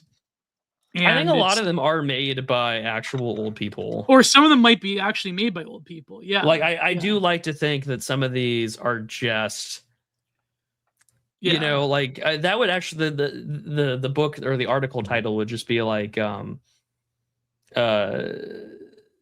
it's like their version of cute aggression, but like with a but also like they are political in nature, or like they're these expressions of loneliness and resentment. Yeah, and it's almost as if it's like tweets from it's like tweets from the hospice bed, or like the last posts of so. You're really padding my article right now. I'm stealing these things. No, but I mean it's true though, because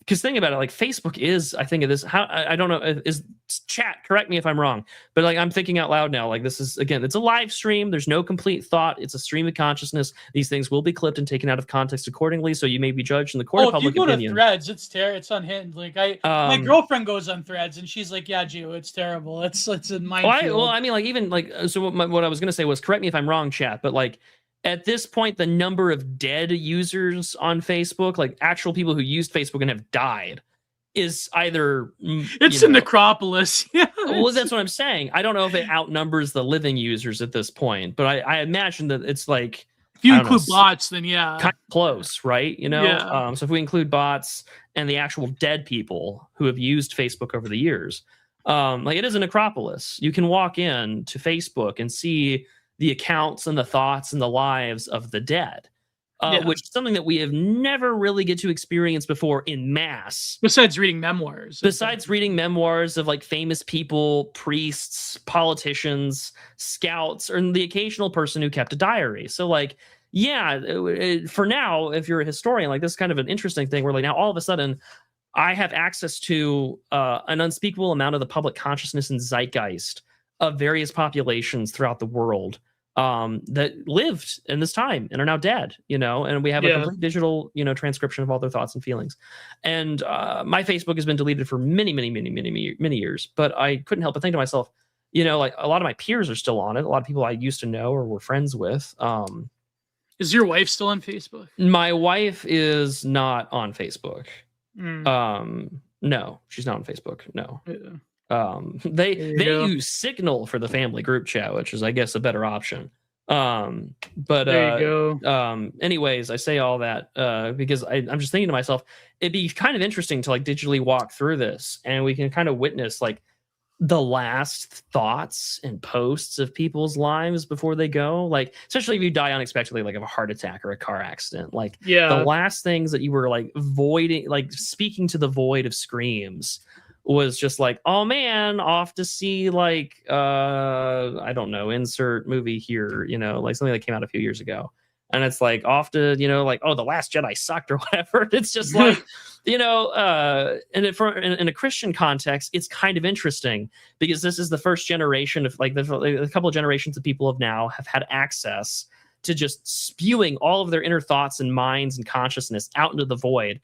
And it's like at the end of your life and at the dread judgment, all of that gets unveiled, and like you have to answer for everything you said and did. Yeah. And it's just like, actually, you can do that right now. You can experience a little bit of memento mori and what it would be like to experience that judgment if you were to go to Facebook right now, find some dead woman or dead guy's profile and just read all their shit. Like, you shouldn't pass judgment on them, but like that will happen to you. Like, one day you and I are both going to pass this mortal coil, and all of our tweets, even the ones that we have deleted, and I've used redact.io, so I've deleted tens of thousands of tweets, all of them are going to be revealed. It's just like, but even then, like COVID's another good example of this, where like, you know, the Facebook guys and boomers in isolation or whatever, or all of the imagery. I really hate the fact that like AOC and this like abuela occupied Congress that we're dealing with is just a functionally talking about how like woke one was crazy. And it's like, not only was it crazy, like you ethnically dispossessed my people, you destroyed vital monuments and statues, you burned down cities, you like robbed the middle class of all of their wealth, you destroyed countless cities and billions of dollars of property damage. My loved ones were socially isolated. How many funerals were held via distance, and how many funeral services were held over Zoom? Like, are you fucking kidding me? They're like, woke one was crazy. And it's like, no, like the CEO and Netflix and his wife are the largest donators to like Soros, you know, backed DAs besides Soros himself. And that's why all the Netflix has all this like insane propaganda for like, oh, look at these poor criminals. And it's just like, no, like woke one wasn't like, you don't get to say woke one. Fuck you. You don't get to say woke one. Well, it's like rewriting history, that it was just a momentary lapse of judgment, and we can move on to like neoliberal modern hell forever. Like, you know, like neoliberal progressivism or whatever. It's just gonna, well, I mean, there will be a lot of that in there, obviously. Like, it has been subsumed by capital, but at the same time, it's just like, well, now we have the numbers, and now we're gonna act like it's 2020 again, where we think that we have the upper hand, and we're gonna own you, and we're gonna own you forever. And we're gonna look back and say, well, see, we're doing it with a velvet glove and a little bit of lube this time, so it doesn't feel as rough as 2020. And we can look back and say, well, last time I didn't use the glove, I didn't use the lube. Wasn't woke one crazy that I didn't have hand protection on? And it's just like, I'm still in a bad spot. Well, the thing is, though, I think the problem is, and I think this like pisses off a lot of people, like a lot of commentators on the right, rightfully so, is that because they still overwhelmingly have a lot of like mainstream institutions and media, it's very easy for them to cynically cover up like the recent past and tell people to like ignore what their lived experience is. But also notice how like AOC going like woke 1.1 was crazy. It's very much, it's a very cynical thing I'm going to just take it and use it for my own thing. That's really what this is going to turn into. Is well, also, like, yeah, obviously, but the point being is that it's like a very cynical thing where there's no actual genuine repentance. It's more of like, well, I guess it was a miscalculation, but they can do it in public. Whereas like, you know, right-wing political operators saying stuff in public, they get sort of like, unless you're like a professional, right, unless this is your lifestyle, or you have consigned yourself to like the radical fringe, like unless you're willing to be a warrior, you know. Like, I laughed my ass off when I saw the Kevin Deanna tweet where he said, "Wow, fascism 1 was crazy." Yeah, like it's. But like, if you work in like, I don't know, like if you work in like, if you're an oilman or whatever, like you can't, or like if you work at an institution, or even if you're like a community college teacher, you can't go liking and retweeting that without facing severe consequences. But it's very funny how like they're in public, despite my like agreement with that tweet, like it is hilarious. It's just like, that was crazy. No, but in public they can do this gaming calculation where it's like, okay, our strategy didn't work because people resented us for being so bold with it. But then they can be like, okay, like we're gonna cynically say that, oh, that was just a phase and we're moving on. But they haven't like really moved on. The only thing they've really moved on from, and even still it's not framed in a different thing, has been like the previous issue we talked about is dividing the left. But other than that, like they still have workarounds, and like within the identity politics framework, they still have like workarounds for it. And so like it's a very cynical type of thing. It's not that AOC is like genuinely apologetic for like going along with destroying people's lives, or like, I guess, like, I don't know, people like from woke 1.1, like, I think there are people that were on the political left. Like, I'm not going to name names because it'll probably infuriate people if I name certain very attractive Armenian influencers. Hey, you about But Anna Kasparian? Anna Kasparian, yeah. But like, apart from like, there's them, only one Armenian commentator, buddy. well, there's Anna Kachayan. Oh, she's Armenian? I think she's like half Armenian. Oh, I wrote her off as like an Eastern European Jew. Well, I figured both of them were. I can only think of her, Anna Kasparian, and Serge Tankian from System of a But he's Down. more of a performer than an activist. Well, that doesn't matter. He's actually pretty much an activist nowadays. No, but the point being is that every millennial is just an activist at this point. Yeah, pretty much. No, but my point being is that, like, apart from people like that, who I think they've kind of like had to move rightward at least a little bit, there are like people that I think are like cynical. Like actually, me and Tukey and Gabe talked about this on Slop Kings. People like that frequent the Joshua Citarella podcast. Those people, like Taylor Lorenz, they're doing this weird thing where they're presenting themselves as moderates while not actually being repentant for trying to destroy people's lives. Well, why would you? You're in the moral. If you're a leftist and you're like a Taylor Lorenz or whatever, you're quote unquote in the morally correct position. Why would you? And then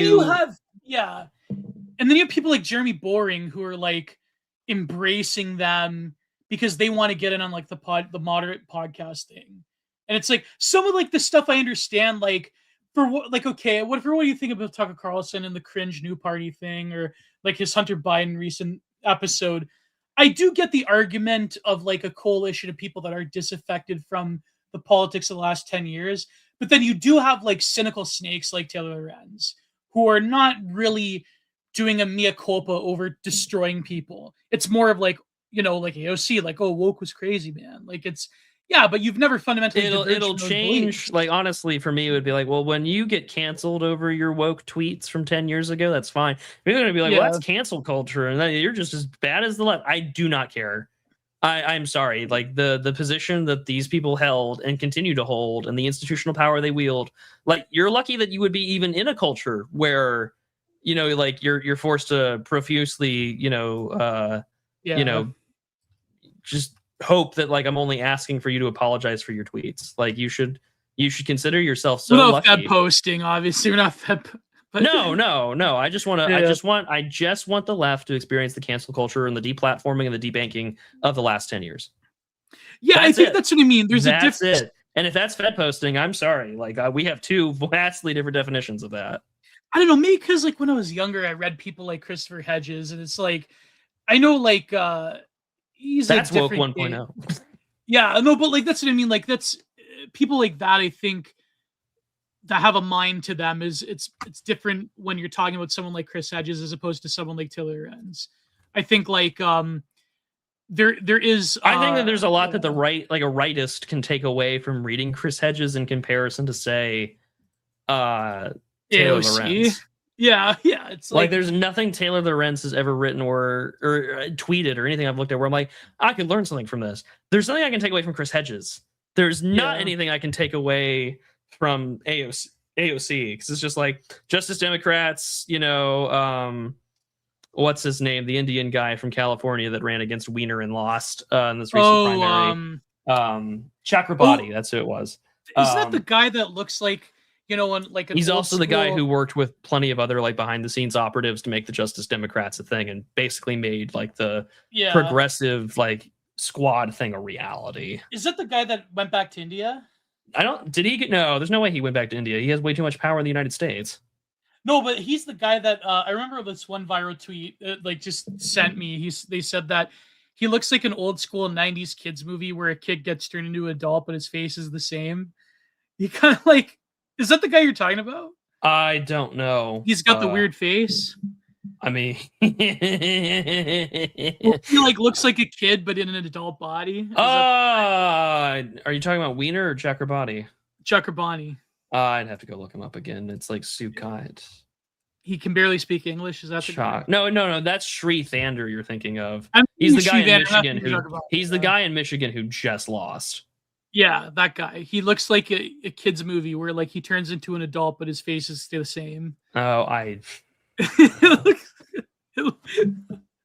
His face is really squished. he does look really strange. That is just true. Like he's got a very strange mannerisms. Like you don't look human, actually. Like that, I wouldn't go that far. Well, I mean, like, no, my uncanny valley instinct just gets really uncomfortable. I don't understand. Like, who are you? You know, like I don't understand. I think AOC is doing this because obviously she was from what I recall, she was getting a lot of heat by leftists because of the post October 7th thing where like she couldn't just come out and she voted abstain. Yeah. And but so, like even in places where you don't think it matters, like AOC's in New York, like it's an issue. But like even how does she like, get off though? She being a moderate in the issue of Gaza. How does she because get off it's a contentious issue where like she's a congresswoman from New York. Like, do I need to geographically spell it out for you? No, okay, there's that, but I think there's also like the media image of like girl boss AOC. Well, yeah, yeah. But I mean, even before October 7th, like if you were a Democrat and you were vocally against this issue, like there was, I think it was like an NDAA funding, like it was some defense funding bill, like back in I want to say 2013. That like Beto O'Rourke missed, or he voted like no against or something on like the grounds of like whatever issue, and like he got roiled over it on the issue of Israel, and it was. But then AOC gets off. Yeah. Well, it's a different time, and also like it's not comparable to what I just mentioned, but like it is. I don't think it hurt her. But that's what I mean. Like her being a moderate on the Gaza issue, it hasn't hurted her. Well, I don't think she's a quote moderate. I just think that like she couldn't. I remember that interview. She couldn't like articulate when someone asked her about it. She like deflected the question. I remember that got her. Well, if I'm a politician in a contentious part of the country wherein a lot of money could suddenly, because again, like I understand what you're saying. Cory Bush lost. There was a lot of money that got thrown against like. Rashida, like I'm sure, like living in New York, I believe AIPAC threw a lot of money against Rashida Tlaib too. So it's just like that's something to consider. And so I think it's just like she's gonna have to be a political pragmatist for the sake of her own career. Which to the surprise of no one, that's certainly the case. Yeah. AOC gets off. That she broke off her what's his name, Riley something. They were like engaged for 5 years. Yeah, but apparently the engagement had like ended some 18 months ago. He allegedly cheated on her with like a younger woman at his like job or whatever. Oh man, I didn't know about that. What's his name? Like Riley, like Johnson or something. Like what was his name? I thoroughly enjoyed the Norm Macdonald tweet I had with this, which was just thoroughly delightful. Oh, there it is. AOC told reporters this week that her engagement to Riley Roberts has been over for some time. The key moment, she said, came when she realized that she was AOC and that she was engaged to Riley Roberts. I'm very happy with that one because it's the Lyle Lovett joke. It is arguably the perfect joke where the punchline is the intro. Norm Macdonald was so good at those. Yeah, he was the best. He truly was the best. And also I think what really broke it was when that Alex Steen guy was like trolling her, and the whole he didn't do anything thing, and he didn't do a thing. Like he didn't step up, and like she had to then go Instagram live later that day and talk about how like men need to learn how to be better allies, and it was a teachable moment for all of us, and it was just that was when the marriage was over. That was when the engagement was over, for sure. And it's just like, I don't know, man. Like if I'm married, like if I'm quote unquote engaged, also she was never going to take his last name. Because that would be seen as colonizing or assimilation or just submitting to the patriarchy, and she probably wouldn't hyphenate it either because AOC-R or whatever is just not good. Like it's, what was the guy's last name? I just read it and I've already forgotten. I've gone. He's a very forgettable guy. Roberts. Yeah, Oh, so like AOCR. Yeah. Ocasio-Cortez Roberts. That's not Yeah, gonna work. no, like that's just not gonna happen. It doesn't roll off the tongue like Ocasio-Cortez. No, that's true. Remember, was it Rush Limbaugh that used to call her occasional cortex? Was Something it? like that. I think it was like Rush Limbaugh and Michael Savage. I want to go look. I'm literally looking up Rush Limbaugh. Oh man. Occasional cortex. That's something that she said. For me, it's something my friend came up with, and I just imparted it to Rush Limbaugh. Yeah. Oh, it did come from Rush Limbaugh. That's so good. Occasional cortex. That's so. He was the best. He used to do the accent. Best. He used to do like Ocasio-Cortez. Remember? He was the best. Barack Hussein Obama. he was the best, and I don't care what anyone says. The casual racism. Yeah. I thought Russia the shit you can say on AM radio is insane. I've always thought about like buying a local or like trying to buy space for an like I should just do that. We should do this. Put DA on it. Yeah. I was about to say we should just start putting DA on because we have like what 164 episodes of DA. That's averaging 3 hours an episode. 100 times 164. It could be we could syndicate DA. I mean, it would have to be. It'd have to be on like Sirius XM or like wherever the hell Howard Stern used to do it because it's just like you and I both have a tendency to be way too uncouth, and I need to. I don't think Clear Channel would have us, but you know, I need to Sirius XM maybe. Sirius XM could have us. Yeah. Just call the EIB network up and just be like, "Yo, boss, yo, boss, I got ideas." Did Mark Stein take over the show, or someone will take over the show? Who? That's actually a great question. Does Mark Stein still make content? That's the real question. I haven't heard that name in a long. Who took over for Rush Limbaugh? Clay Travis and Buck Sexton took over the primary national time slot. What a name! That's a porn star. That was a long time ago. I don't think it ran anymore. No, they couldn't. Yeah, I couldn't. No, it stopped. And then of course Dan Bongino ran it for a while, and then it was transitional programming is what it was. Because I remember Mark Stein used to fill in for Rush. So did Sean Hannity. That's right, and Sean Hannity, yeah. It is considered the direct successor to the Rush Limbaugh show. Is it still on? Is the real question. Is it still going? Is Dan Bongino still on? Dan Bongino went back to his own podcast after realizing that you can't podcast your way into the FBI. Yeah. At least Kash Patel is finding a fun way to grift it, you know. I was gonna say though before I'll see you in Valhalla. To go see you in Valhalla. I was gonna say like before, like we were talking about world without the boomers politically. The situation in the rest of the Anglosphere and even in Europe, I think, is much different. It seems how are things in Canada? Well, like that's what I was gonna say. Like it seems that there is an entrenched transnational progressive or like neoliberal progressive consensus or like the left side of neoliberalism where the elites, like I was just talking to Matthew today, it seems like sort of like entrenched elite politics is immovable. And I think a lot of populations outside of America, in some respects, not are better off because that's obviously like a relative thing. And like, let's face it, they're not better off. But at least in terms of political movement, I think things outside of America might happen much quicker because of the nature of the entrenched elites. And if their constituents sort of, go off and their, power becomes increasingly more ridiculous, I wouldn't it wouldn't shock me if there was more political mobility in places like the rest of the Anglosphere and in continental Europe as relative to America. America has a lot of very entrenched political cleavages that you can haggle over. Whereas in Europe and the Anglosphere, there is a very present feeling that, there is only like one elite power politics. And whatever can break free of that will be who will like ascend to the crown, So I think that's the mood of people outside of America, and whoever. So I think like political radicalism will probably happen in some ways outside of America than in America, on the left and right. That's just a prediction. I'm not like, obviously that's not like, I'm not trying to be like a prophetic prediction or anything. I just think the way the trends are now, it can't last forever.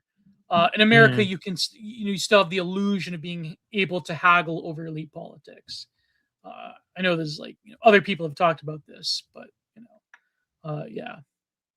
Well, I just think that at least in America, there seems to be the geographic and the That's another thing too. well, also there's just so much political wealth in the country where like you have options to play this Hmm. game and to functionally start somewhere else because like if things don't go well for you, you can still relatively pick up, move, and do your own thing. You can't Yeah. do that for forever, I don't think, but you can certainly try. Yeah, Um, institutions in the rest of the world don't have that luxury.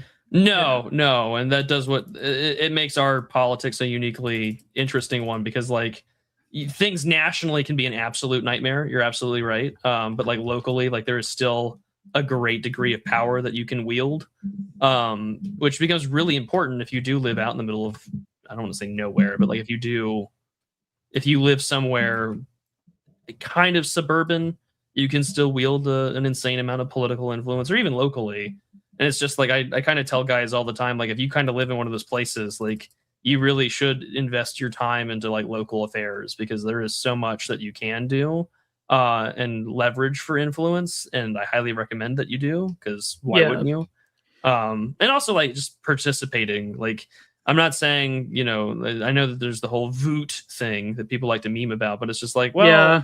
in the United States, like I actually Just do just give it. vote I Republican I I give forever. Just vote way more of a shit Republican. about who my county commissioner is sometimes than I Yeah. mean I do care about who my congressman is, but like on a day-to-day basis, it's like actually I really do care if like my guy wins the county commissioner election because that determines the budget and that determines Yeah. X, Y, and Z. Well, that's another Um, thing too, is that outside of America, like there's no which is in some ways a blessing. There's no like apparatus of influence making that tells you to vote Republican or vote conservative forever. Because I think a lot of those voices, like for example, the Tory boys in the UK, they're like totally decimated, totally illegitimate.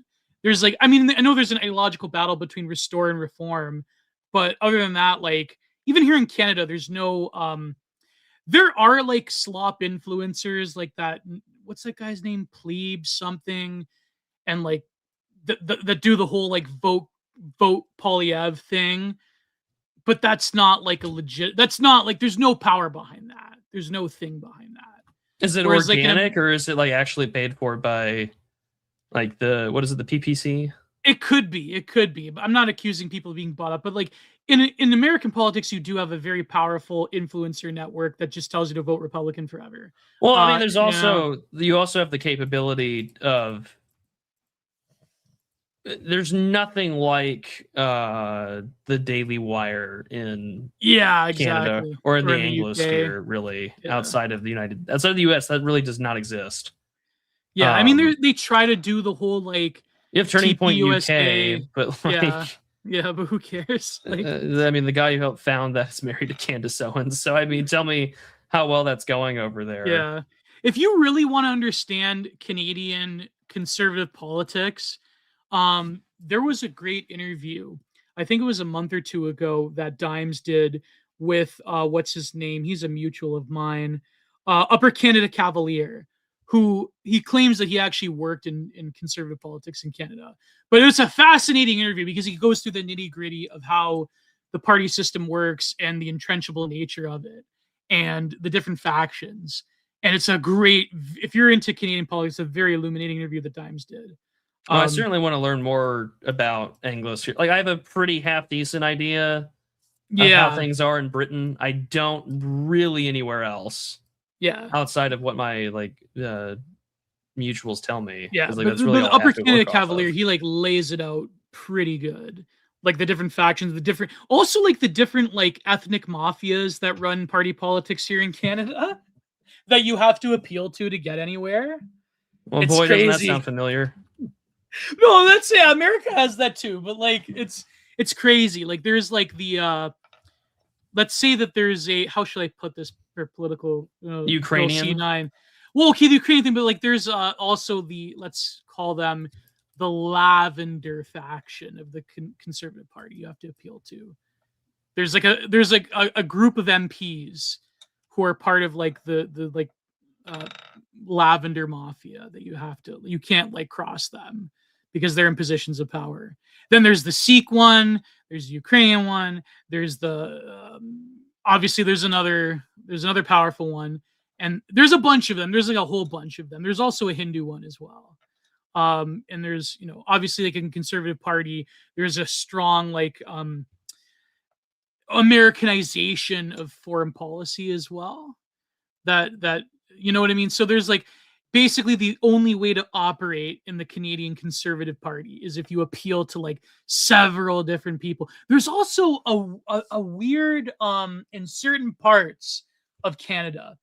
There's a weird like particular Abyssinian Muslim faction. They're sort of like the they descended from Al Sabah, the cult of the assassins. Mhm. They're like this very particular mystical version of Islam that has a political operation in Canada that is also in the Conservative Party. Very fascinating interview. I highly recommend it with Upper Canada Cavalier on the Blood Saddle. Wild. Yeah, very wild. Yes, I mean there's a gay faction within the Conservative Party as well. Well, so do we. They just keep it in the closet. Yeah. What do they call them? Log cabin? Log cabin Republicans. I don't think they have as much influence as they used to. I mean, I don't know. They still have a lot. Well, I mean, everything's just kind of so out in the open now. Like, I mean, keep in mind after Lindsey Graham died, it was over. No. I mean, like the jokes about confirmed bachelor Lindsey Graham aside, it's just I was also thinking of the fact that just like there's gay. A good chunk of Republicans voted to codify, like gay marriage as a like federally protected thing. Yeah. And so it's just like, well, I think that battle's kind of over. Like, and again, it goes back to the whole like the Republican Party being this like weird, like I'm a gay Asian guy who's into twinks and I'm a Republican. Isn't that weird? And it's just like you're not going to win elections, like Trump, yeah. And if you do, like we already know how this ends. Like it's called George Santos, and that guy went to jail. No, but then there's like another thing that Upper Canada Cavalier talked about is how the only way to operate within the Conservative Party is if you like buddy up with one faction that hates another one, and you have to like do this like Machiavellian 75D chess scheme where it's That's like politics everywhere? Question mark. Yeah, but it's like very explicit. Like you have to like I'm gonna like team up with the Sikhs against the Lavender Mafia. Like and it never works out. Are they that anti-gay up there, like vocally? I think like in terms of them locally, yes. But it's I mean politically vocally, it doesn't like, matter. Politically it doesn't Are matter. they vocally anti-gay is what was my question. I don't really think so. I think maybe if you go to like online they are. Okay, because like outside, like here in the US, like that's not like conservative media allows you to talk about those things in the sense that like no, not here, no, in Canada. Yeah, I was about to say like the way we talk about it here in the United States is like we've basically just, and I don't want to say I'm guilty of it because I think I'm morally correct, but it's just like the way we've got like gay bashing has returned in the form of talking about surrogacy, and it's just like, gee, they always seem to adopt boys and da da da da da da.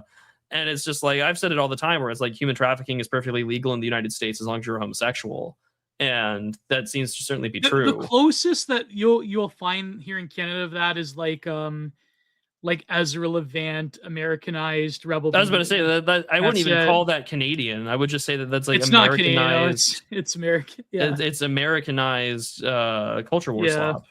Well, because the thing is, like, it's complicated by Quebec nationalism. There's a lot of like obviously people like Fortisex are way more educated in this topic than I am, or people like Black Horse. But it's like they've always been like in terms of social issues, they've always been like libtards. But they have issues where you would consider them on the far right, like language issues, identity, secularism. Like it's a very weird mix, Quebecois nationalism. Would it be like, I mean, of course, there's like people like Fortisex who I like and who I understand where he's coming from in terms of his cause, even though I'm not as intimately familiar with like the Canadian French English Anglo divide. Like it's just not right. I don't have that. I don't have an Anglo French divide in my country. I had for the longest time like a North South thing, but like still do to some extent. Mm-hmm. But my I guess my question would just be like, is the concern that people like Fortisex have is that like the identity of like Quebecois nationalism is that it just kind of turns into like Sinn Féin over in Ireland, where it just becomes like libtarded? That's his concern. Yes, Okay. that's his Well, concern. I mean, which is a totally Yeah. righteous concern.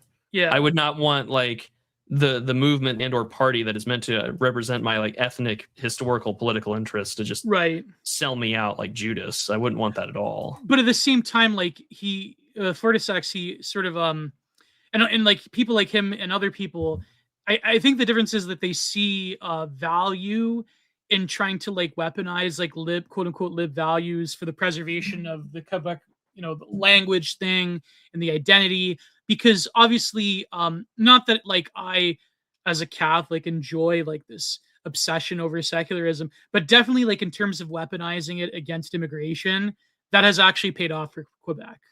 Mm. And so like I think it's obviously more forgiving if like, okay, a Quebec nationalist is a lib when it comes to like abortion or like LGBT stuff. Like it's like, okay, fine, afford them that. But when it comes to language and identity, it's a rare case where the preservation of those lib values actually works. Whereas like people like, for example, what's that guy in the UK? I fucking hate that guy. Not Charles Murray, the other Murray. What's his Douglas Murray? Douglas? Like people like him that do the whole like, oh well, like in some cases being a lib actually is like Western values against Muslims or whatever. It's like that doesn't work in an Anglo context, but for some reason it works in a Quebec context. Where well, you it can reminds like, me of Geert Wilders' party always doing like gay pride parades and like Muslim yeah, ghettos. like that just doesn't work. But like in this case, like, well, and that goes back to what we were talking about with like liberal patriotism, where it's just like actually like gay marriage is like a Western value, ergo we're going to like bomb the shit out of Nigeria or whatever. That's why we have to bomb Moscow, because it's like, so like that's a case where it's weaponized. But when it comes to the case of Quebec, it's a unique situation.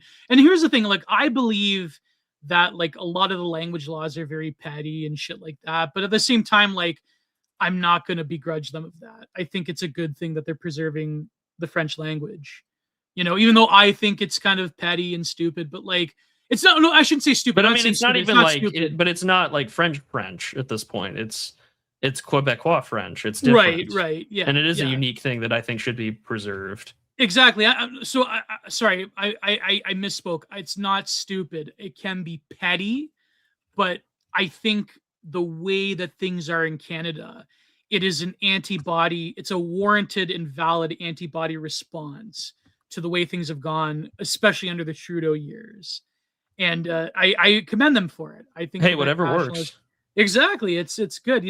I mean, I wish I paid attention in French class. I mean, a lot of French class that's mandatory in Ontario, I think it was Black Horse that said it's almost designed for you not to learn French the way they teach it.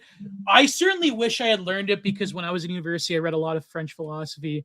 But that's what I mean. I think it's a good thing. I think like Quebec nationalists, even though like they are libs, but they've been stacking a lot of W's, and it's good.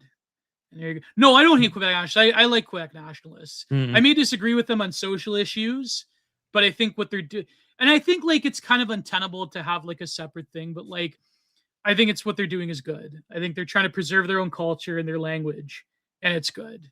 And even though a lot of them are libs, but that's, who cares? The real fundamental issue many is such cases. Yeah, many such cases. In Ireland, it's actually quite interesting how you have a more like rightward form of anti-immigration Irish nationalism that is taking shape, that is against the framing of Irish nationalism by Sinn Féin and people like that.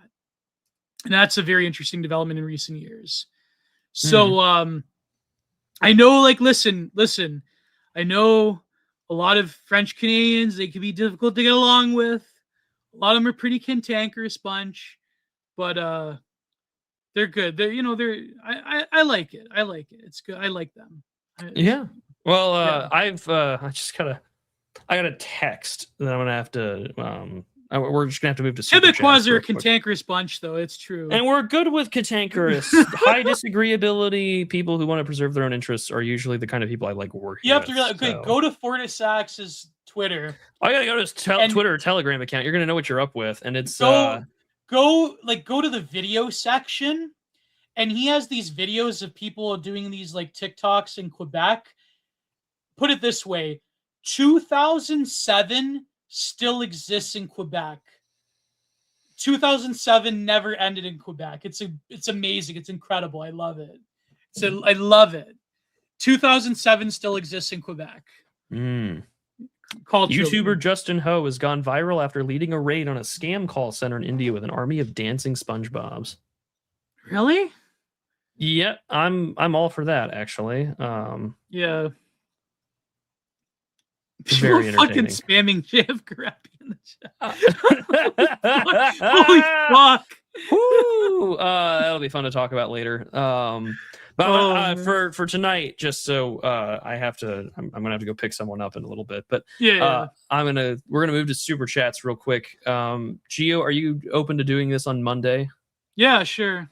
Great. Then we will be live next Monday, so that we will be back at the show real quick. I'm going to start though. However, we'll start with the we already read the super chat that came in from our friend Serbian over on Buy Me a Coffee, which I have. I don't use as often as I should.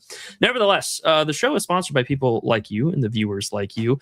We are back. I finally finished up with a course over the summer, and Gio had both been taking care of the Foyd, and I have been busy both with work and as well as finishing up with this class. So now that we have free time, the show will probably move to Mondays because I have some work projects that keep me busy on Tuesday evenings now, which is both a good thing and a bad thing, but that's all right. The show will continue, and then we'll probably cover the two things that we've been asked for us. I finally started playing Witch on the Holy Night, and I'm going to just say it right now, Oz, I don't like visual novels at all.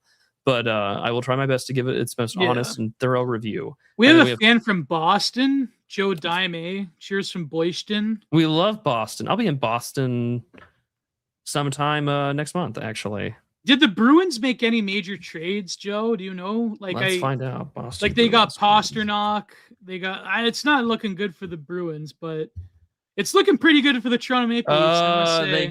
They got Will Borgen from the Rangers. Oh, there you go. And apparently they acquired JJ Petrica from Utah Mammoth. That's all right. Okay, well, there you go. I can't wait when Gavin McKenna takes the ice for the Toronto Maple Leafs. It's gonna be amazing. I'm gonna coom. I'm gonna set the. I'm such a fucking mark.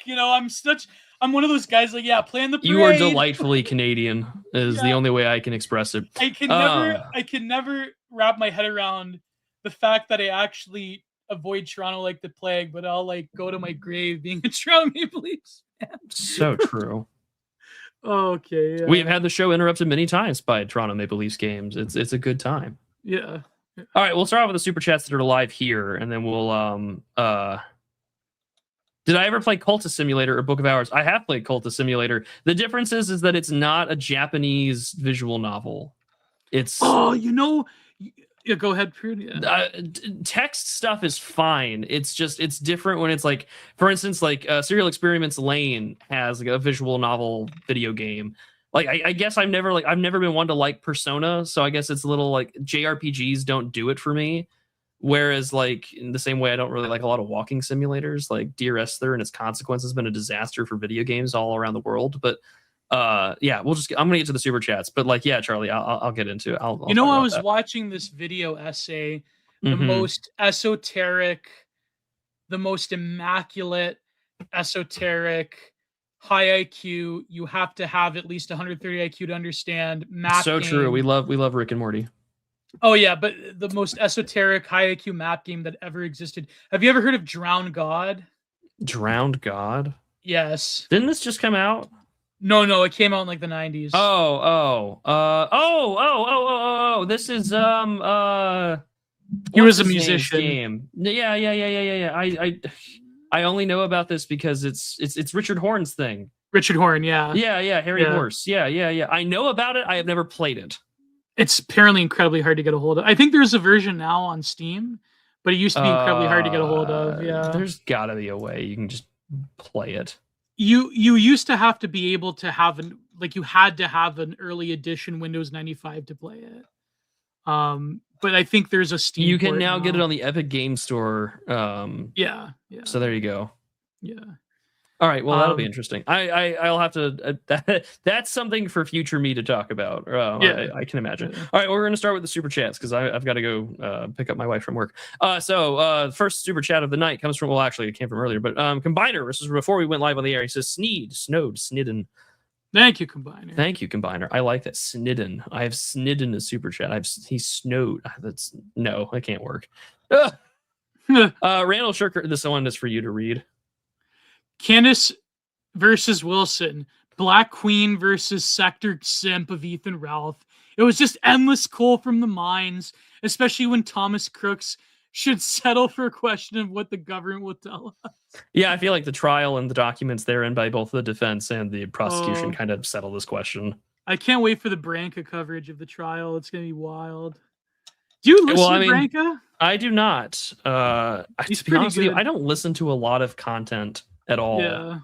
I just don't. Have you watched the EDP documentary? I have also not done that. Oh my god, it's wild. I don't say this as a flex. I just say this is one of those like borderline pharisaical things that I do, where I thank thee, O Lord, that most of my life is in the real world and not online.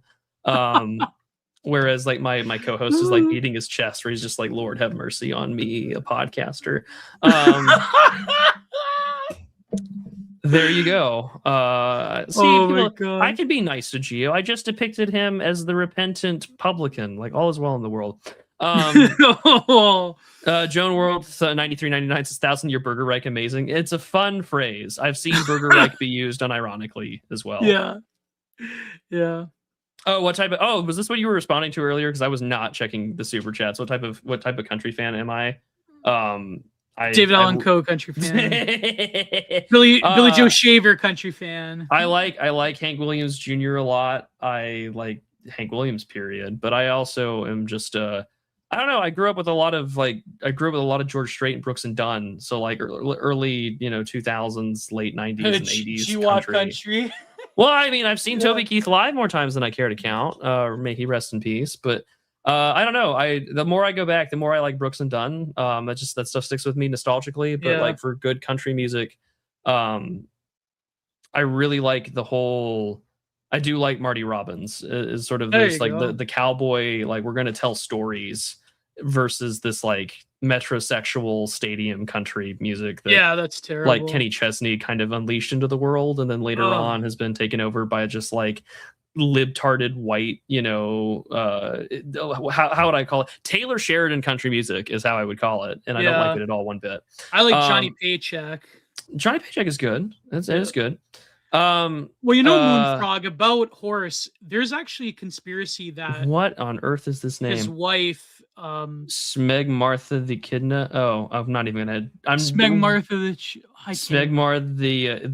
Echidna. Okay, I'm gonna pretend I did not read that name. How dare you go live during the same time Artie and Fist and before Kino Casino? Now I have to miss out on both to watch my favorite podcast. Well, that's right. We won. I installed a new soundproof foam on my walls so I don't annoy my neighbors because I can only imagine how annoying I have to be. All right, Randall Shirker says burrito price discourse is just another form of millennials are ruining X posting that we've been subject. Yeah, it's just avocado toast for Zoomers. Exactly, 100%. Yeah. Also, Whataburger meal price doubled since 2020, and that's why I don't eat at Whataburger. Oh, my girlfriend. I am a Brahms supremacist. Yeah, she said it's pretty good, but I've never had. Is it only in Texas or no? Whataburger's outside of Texas as well. Okay. Also, I've recently discovered like they opened a Culver's, like 10 minutes from where I'm at. We hail Culver's like the Wisconsin. I did not know your game. Like, I'm sorry, but I had Raising Cane's recently. It was all right. Pretty good. I like Canes. This is turned into the American part of the podcast, where it's just like we're not going to talk about our favorite favorite fast I food can't chains. wait. They're gonna open up some Dunkin' Donuts in Canada now, in Ontario. Gio, no, you're going to lose all your progress on weight loss. Oh yeah. Those drinks are like 1,300 calories. I had the Munchkins at the other day when I was in the States, and it was like it was definitely beefier, if that's a word, than the Tim Hortons Timbits, but they were like drier than the Tim Hortons Timbits. And Tim Hortons donuts have gone severely downhill since I was a kid. They have like this chemical taste because it's all like mass produced. But I think like Dunkin' Donuts, you're better off just getting a real donut instead of those Munchkins. Yeah, go to a local donut place. That's all I'm going to recommend. Oh yeah, that's probably there you go. Joshua BB says, does anyone not realize that the Fast and Furious has the same plot as Point Break? Yeah, that's true. But it's only cars and not surfing. Why is this not discussed more? Isn't that what Dime said recently on I have no idea. I'm said, I'm gonna be honest with you. I have never seen a Fast and Furious movie. I have seen Point Break. Apparently, his wife really loves those movies, Dimes, and he's like, I've watched it multiple times with her. It's and about I can't family. tell you. I cannot. And Dimes like, I can't tell you what the plot is. It's about family. Yeah, is that what the Fast and Furious is about? No idea. It's about cars. I don't know. Let's see here. Oswald Art says, all right, yeah. He says, I hope the visual novel grows on you guys. Looking forward to the review. It'll come in a couple of weeks.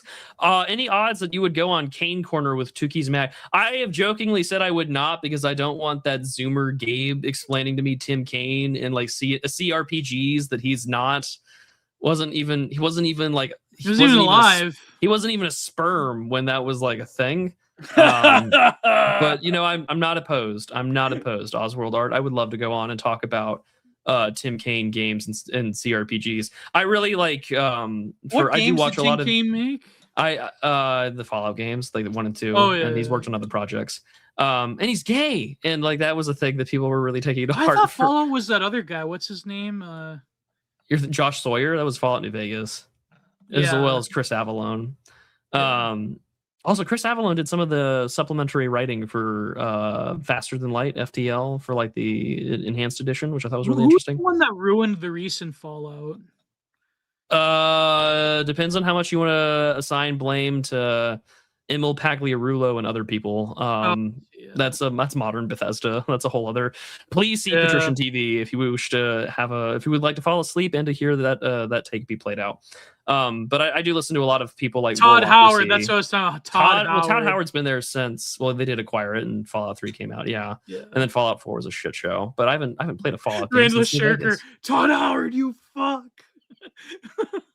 Oh, look at Randall Sugar having an aneurysm over time. Let him be. I understand that aneurysm. But I wouldn't be opposed.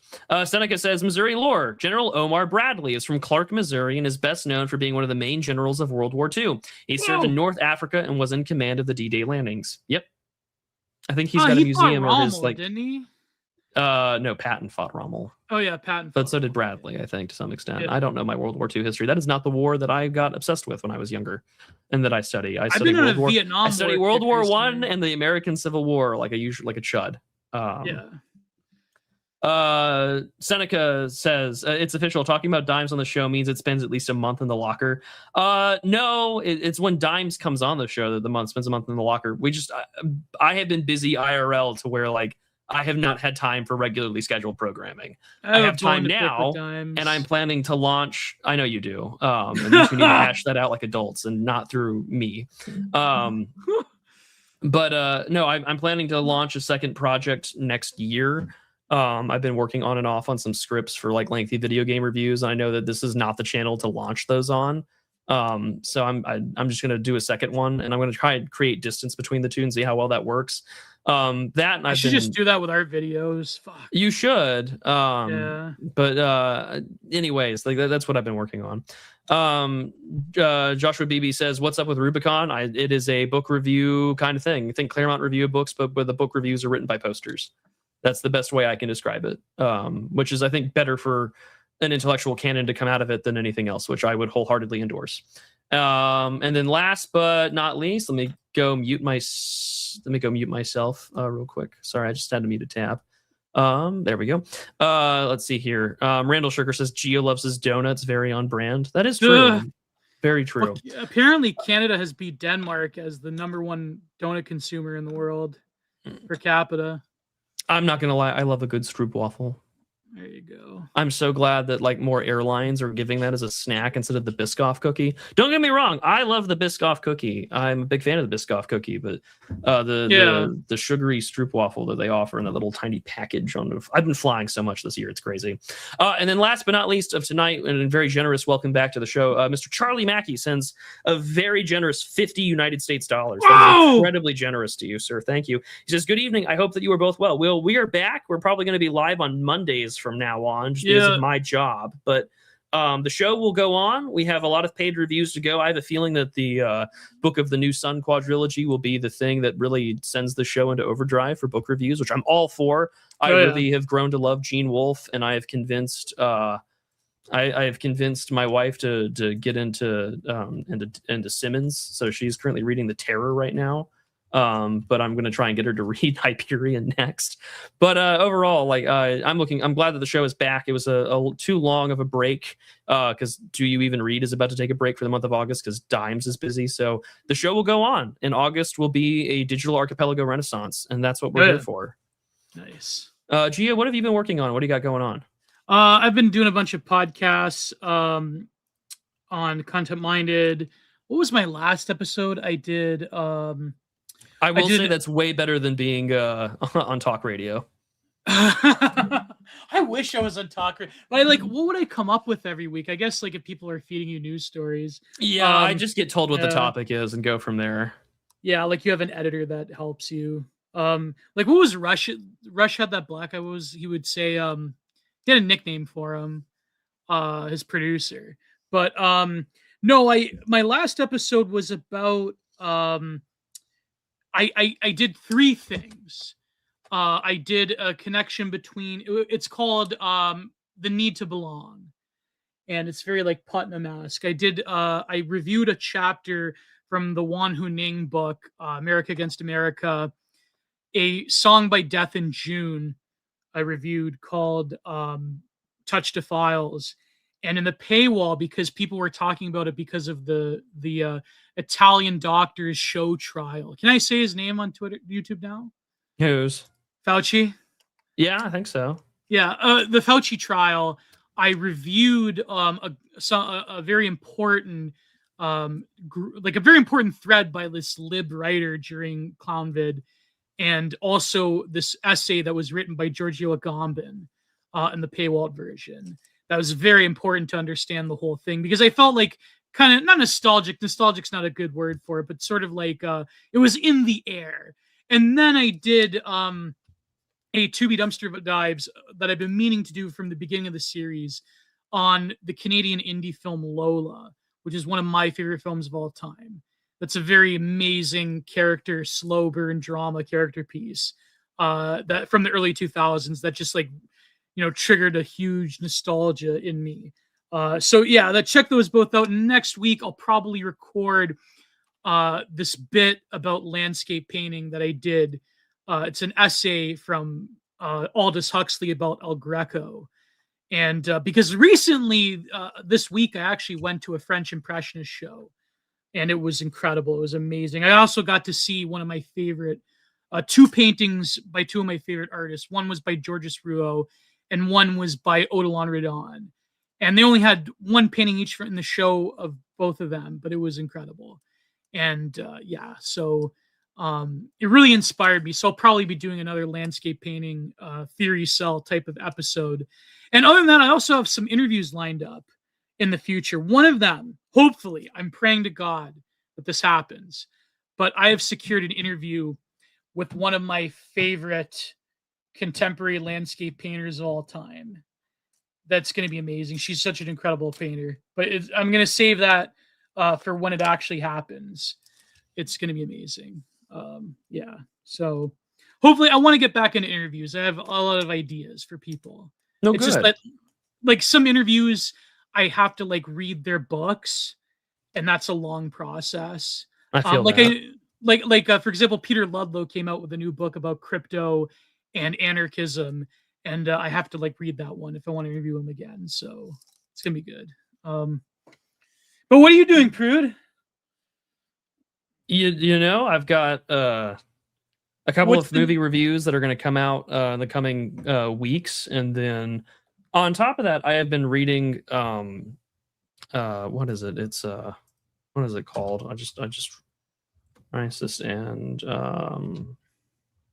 it's Crisis and Critique. Critiquing Crisis by Kostelek is what I've been reading lately. Oh, really? And, You've been reading Kostelek? I have, in part because someone basically I let my insecurity get to the best of me. I listened to someone kind of belittle the review that Dimes and I did, and I was like, you know what, fuck you. I'm gonna go read now everything by Kostelek just so I can claim to be a better authority on it than you are. So I've been doing that out of spite. Spite's my favorite motivator of all things. If you tell me I don't know how to do something or what it is, then I'm going to go learn how to do it just to spite you and say that I can or learn how to do it. On top of that, I have a couple of film reviews that are coming out, and then I've been working on and off on some video game review scripts that I kind of want to do for a second channel that I want to launch in January of next year and see how that goes. Other than that, like I have been just really busy IRL, so I'm ready. I promised my listeners and my audience, especially to those on Subscribestar, that like this is going to be the month where I just start putting out a lot of work, and you're going to get a lot more of that starting next week, where a lot of things are going to get released. There's going to be a lot of things behind the paywall, and I'm going to start returning to a lot of the quick take kind of format. And also I went fishing not too long ago in real life, so I have some more fishing content, which I'm really excited should we to... tell people about the film festival? Yeah, our friend formerly known as Last Things is back. So the Last Picture Show is actually going to be available to you. You can go follow at Kino Politics on Twitter, and you can go buy your tickets to the Last Picture Show. Gio and I were both on it, as were many of our friends. So by all means, go check that out. Highly recommend. I will put a link to it in the pinned comment when I get back, when the show is over. I'm very happy because you're going to hear my Johnny 316 / Buffalo 66 Vincent Gallo review. To be perfectly honest with you, I don't even remember what we reviewed. Yeah. I don't remember what film I reviewed with him. So I hope that whatever I reviewed was good. I hope that you all enjoy. I will go link it down in the chat or in the comment section after we're done. But no, I'm hitting the ground running in August. And oh man, we didn't even talk about that professor now today. No, but he also just recently decided to take his own life into his own hands. So I'm not. Yeah, it'll probably be used as a lionizing call from the woke or from the left. Like this, imagine if Claudine Gay had decided to do something like that. That whole Harvard situation would have gone totally different. The same thing will probably happen here for the left, claiming him as a martyr. But yeah, like that seems to be how it goes. Congratulations to Nathan Kaufness. You know, I guess that you've got one on the scoreboard. So all that being said, we will be live on Monday on Gio's channel. I will have 2 videos out next week. I hope that you all have a great weekend. For those listening, after the show or tomorrow, blessed feast of the Dormition to you. Let us all celebrate as life has been translated into life. And we will see you all next time. God bless. Goodbye. Too sweet. See you, gents.